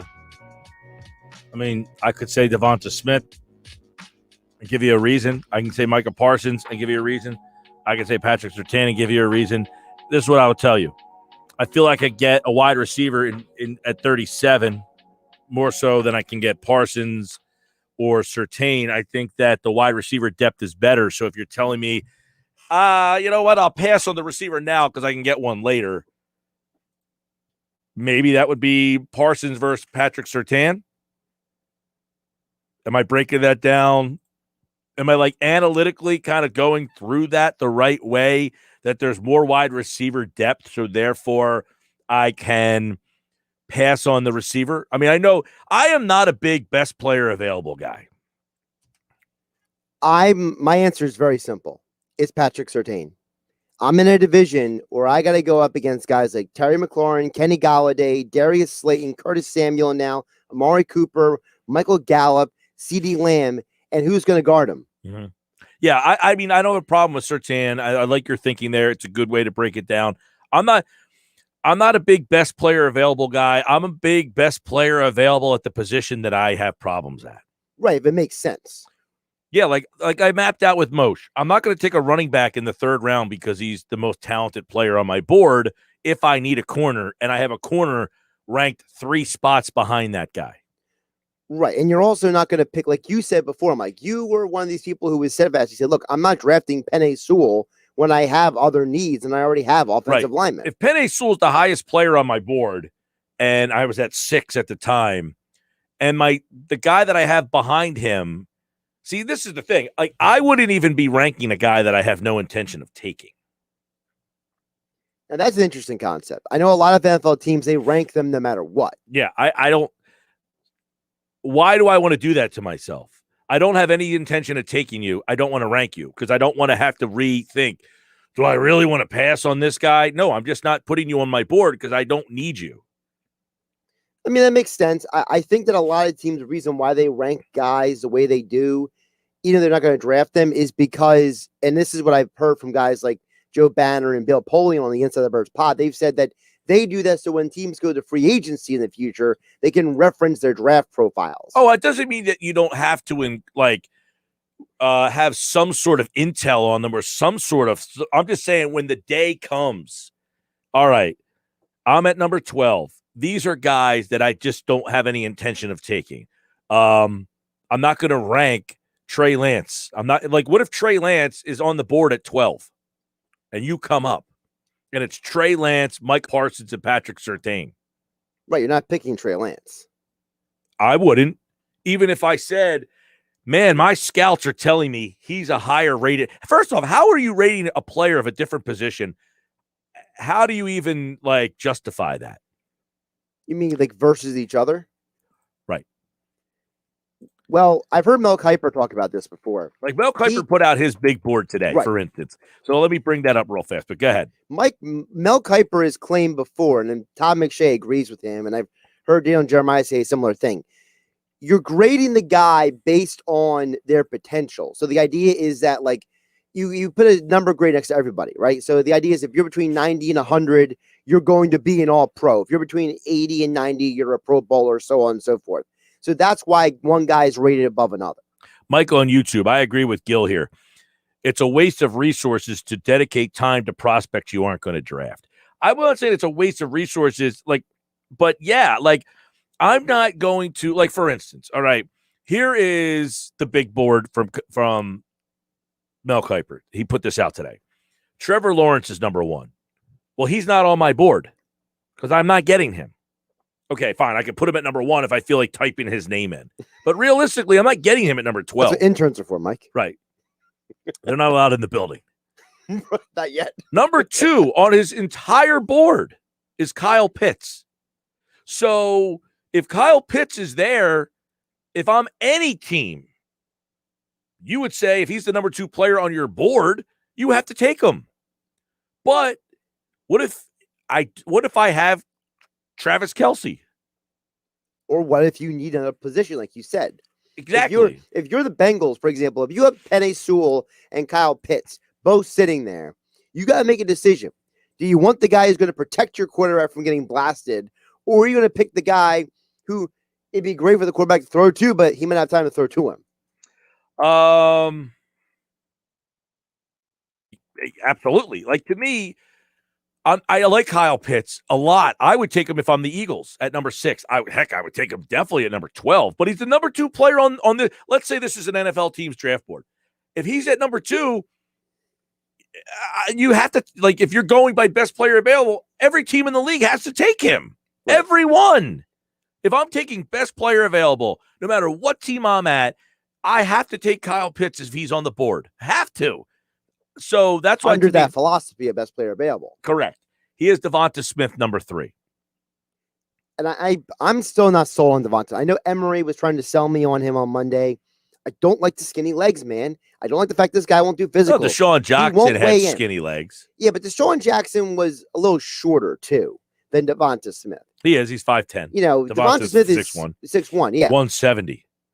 By the way, no, he says he's 170. He won't weigh in at the Senior Bowl. He wouldn't weigh in his pro days. He won't do physicals. He won't do anything for anybody to verify any of his measurements. That's a little weird to me. It is. Now, he's got Smith 3, Chase 4. Now, this was all done before today. I don't know why he would do the big board today before all these big people ran. Probably like deadlines. Jalen Waddle, 5. So you've got 3 receivers in this draft board, 3, 4, and 5. So essentially, you're saying to all these teams, best player available is these 3 wide receivers. So the teams in the top 5, essentially, they're all not going best player available. Correct. Justin Fields, 6. Zach Wilson, 7. Penei Sewell, 8. Now, I had a conversation with a buddy of mine today. Yeah. He's trying to convince me that Slater's a better player than Sewell, which I'm not debating. I'm not telling you to one or the other. I have not heard anybody rank Slater ahead of Sewell. I have not either. I think the reason why some people like Slater more than Sewell is because Sewell didn't play last year. I think there are people who are holding that whole guys didn't play last year against some of them. Which is fair, but everybody that we've talked to, every single person, the only offensive tackle at 6 that was brought up as a possibility was Penei Sewell. Nobody mentioned that Rashawn Slater, who, by the way, is a guard, played left and right tackle, but some people look at him as kind of like a mauling guard at the NFL level. And that's one of the reasons why some people are wondering how, if he can go in the top 10, because some teams might not look at him, project him at all as a tackle. And tackle always get higher grades than guards. Yeah, I don't know any. I have not seen any draft. I have not seen any draft board have Slater ahead. I saw one mock draft that had him ahead. I think the one that we looked at the other day. They also had Kyle Pitts going to the Eagles at 12. Oh, you mean the CBS one with that made the checker lose his mind? Yeah. Now, Nowhere is watching on YouTube. He says some people have Daniel Jeremiah picks Slater over Sewell. Well, that's a mock draft. You're talking about big board, though. Right. This is the big board in terms of top player available. The conversation that we've kind of are having is I am not a best player available kind of guy. Right. I would be best player available at the position I have the biggest hole, unless it's egregious. You know what I'm saying? Like, for instance, if I'm the Eagles and I have a hole at corner, but if Kyle Pitts is there, to me, he's the best player available, and I could use him. It's not I have Travis Kelce and he's on the board. I don't really need him. He's the best player available, but I have a bigger hole at corner. I'm still going to take the best player available. I can't use the best player available all the way through every single pick I make. Yeah, and that was the conversation I was having with Mosher earlier during Football at 4, is if you're in the 3rd round, are you still going best player available, or are you kind of going, hey, I filled a couple of – I still haven't hit on a corner. I need to get a corner in this draft. And I think that's one of those things where I think Mosher was trying to imply, and I don't know if he fully got around to making the fullity of his point, just because I think he was trying to express something else. But I think Mosher has the working assumption that the Eagles are going to take a corner before the third round. So I think under that assumption, I think that's his operating procedure. So some of these scenarios, he's maybe not, fully following, because in his mind, he's already assuming certain things. Somebody brought this in, unless you're Quinn and Nelson. I saw today somebody suggest that Kyle Pitts is essentially Quinn and Nelson. He's the best prospect of a player, regardless of position, like going back to Nelson. That Nelson isn't the guy you're going to take number one, but essentially he was the best player in that draft. Yeah, I can see that comparison. I mean, Quentin Nelson was by far, almost everyone agreed that he was the best talent. Best just player. Right. Like big board, best guy. Like Trevor Lawrence in this draft, and I'm not the highest Trevor Lawrence guy. I don't know where you stand on him, but I'm not saying he stinks. I'm just saying I feel like he's in that category of so overhyped that he's never going to be able to, he's never going to be able to. Like Andrew Luck, by the way, was kind of like that, where Luck was just, you got to, suck for Luck. He's going to be the best. He was very good, but they didn't really win anything with Luck. No, but he made them a 10, 11 win team every single year. Absolutely, he did. And I think that's what Lawrence is capable of.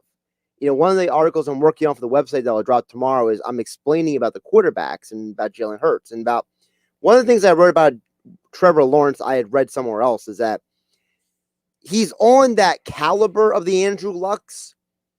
But the thing that's going to separate him from being a good quarterback and a great quarterback is how bad does he want it? Which, by the way, it doesn't mean you should not have taken Luck with the first pick. You still should have. I mean, but I'm just saying, like, I think people think Lawrence is going to come in and be, it's so weird because, like, Aaron Rodgers, he's great. He's won one Super Bowl. Right. Like, the only guy you could say is like Tom Brady. Is Trevor Lawrence going to come in and win multiple 5 Super Bowls? I think that's my point, is they're making it out like this guy is the second coming. He's the only player in history that will do what this guy can do. But that gets back to what you said earlier about the best player thing, okay? This idea that the best player is a quarterback, okay? But the quarterback doesn't win by himself. We just watched the Super Bowl where Patrick Mahomes, does anybody disagree that Mahomes is the best quarterback in the league? We all agree on that, right? Yeah. All right. He couldn't win the Super Bowl. You know why? Because his offensive line was battered, bruised, and was the third string guys. Teams win championships, and certain teams can't get that out of their head, and they keep running to the draft, and they keep drafting quarterback again and again and again, and they never address anything. And again. And again. And again. I can't stand it. Sports Bash is brought to you by Matt Blatt Nissan. The all-new Matt Blatt Nissan, now open. Black Horse Pike, Egg Harbor Township, next to Home Depot. Online, mattblattnissan.com. All right, good stuff today from the texters and the comments. By the way, Mike on YouTube's watching. Do we think Jalen Reagor moves to the slot is a sign the Eagles take an outside wide receiver? Well, they haven't moved to the slot yet. They did re-sign Greg Ward, that exclusive rights free agent. So I would imagine Ward's going to have a role in the slot. I don't know. Did they announce that they're going to move Reagor to the slot? I have not seen that. I don't say you're wrong. I think Reagor probably fits best in the slot. Or I would imagine, it's hard to say because you have a new coaching staff. To be like, oh, he's going to fill that Deshaun Jackson role. Deshaun Jackson never had a role here. He was constantly hurt. But he was an X receiver on the outside. So I don't know what they're going to do with Reagor. But I think playing him in the slot is probably his best. I would like to see them use Jalen Reagor like the Chiefs use Tyreek Hill. I think Reagor can do in the Eagles offense what T.Y. Hilton did in Indianapolis and what Keenan Allen did with the Chargers, which is he's this Which guy. was, by the way, coached, the wide receivers were coached by Nick Sirianni. And that is this guy who he's technically an X or a wide receiver in the formation, but he's not exclusive. That he moves around the formation, he does different things. He move him more of a around. weapon. Jet sweep, move him around, bubble screens, take shots down the field, get him in the seam. Utilize his speed. I don't think Peterson did a good job of that. We got the sound of the day coming up.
I can dig that, Booker T.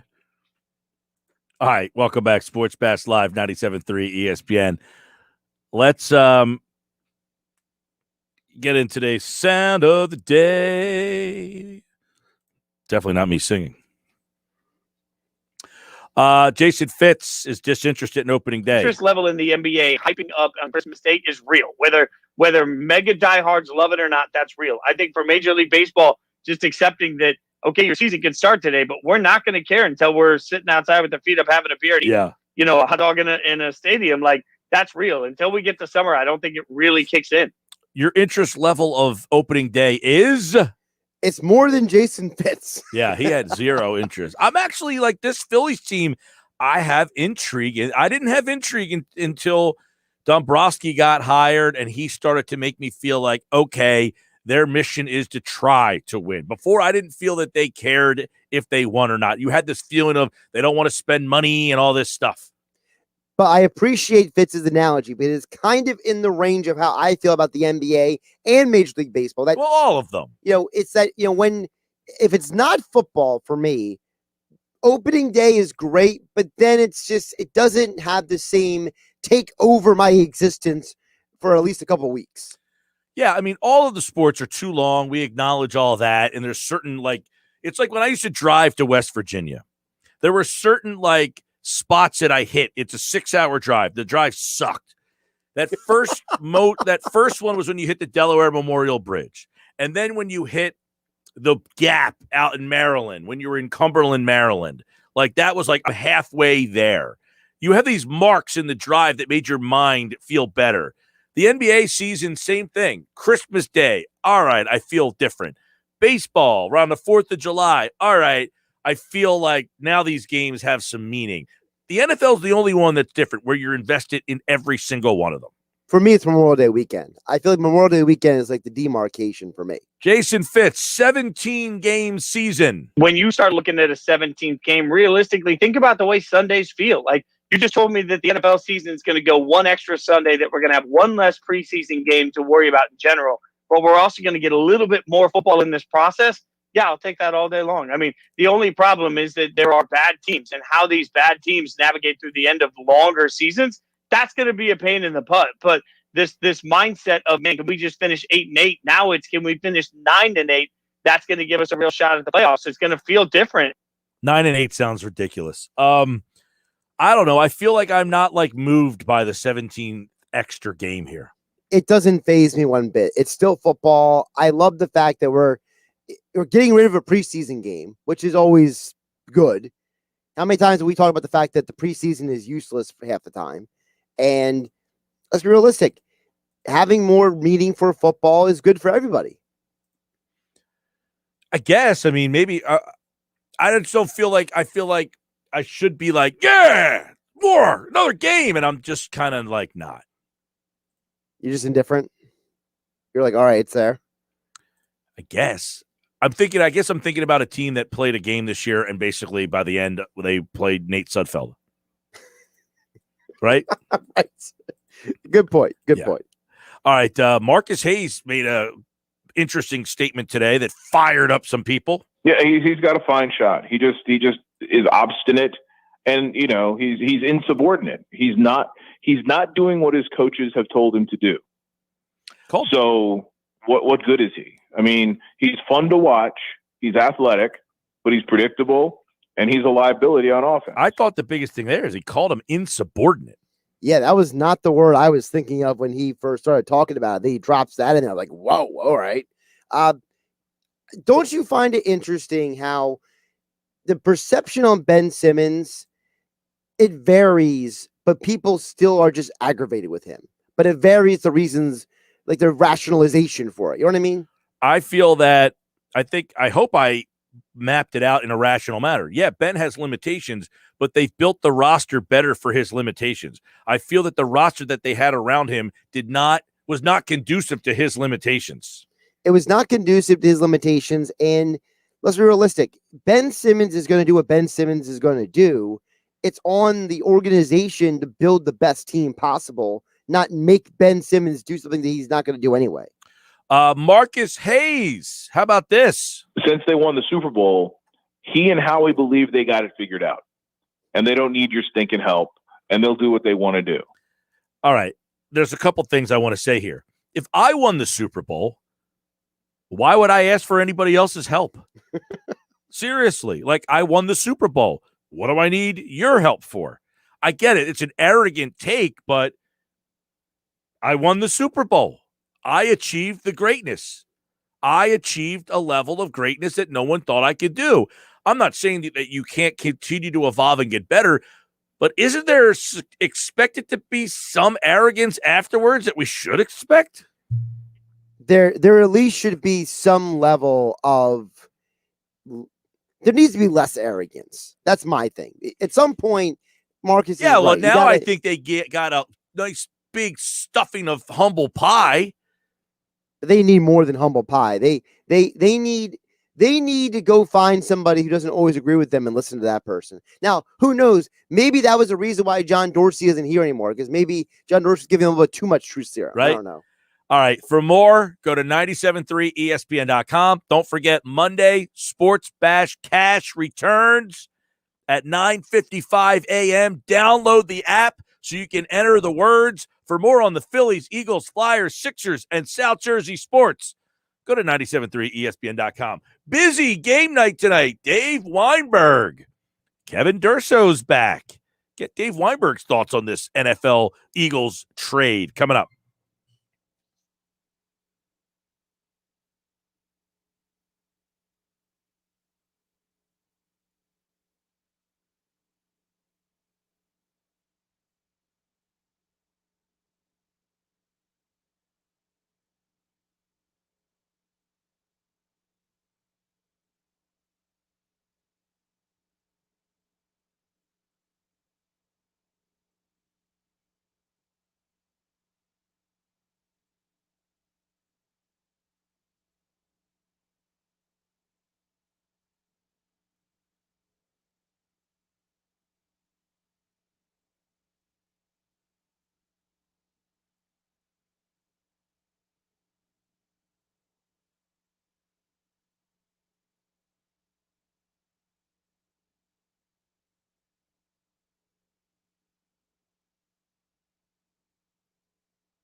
Hey, coming up on Thursday, it's opening day for the Phils. They take on the Braves. We'll have a preview of the Phillies, the National League East, and more. Frank Close will join us in the 2 o'clock hour. We'll go inside the Sixers as they get ready to close the road trip against the Cavs. And don't forget, you can watch the show live video. Go to our website, 973ESPN.com. Talk to you Thursday.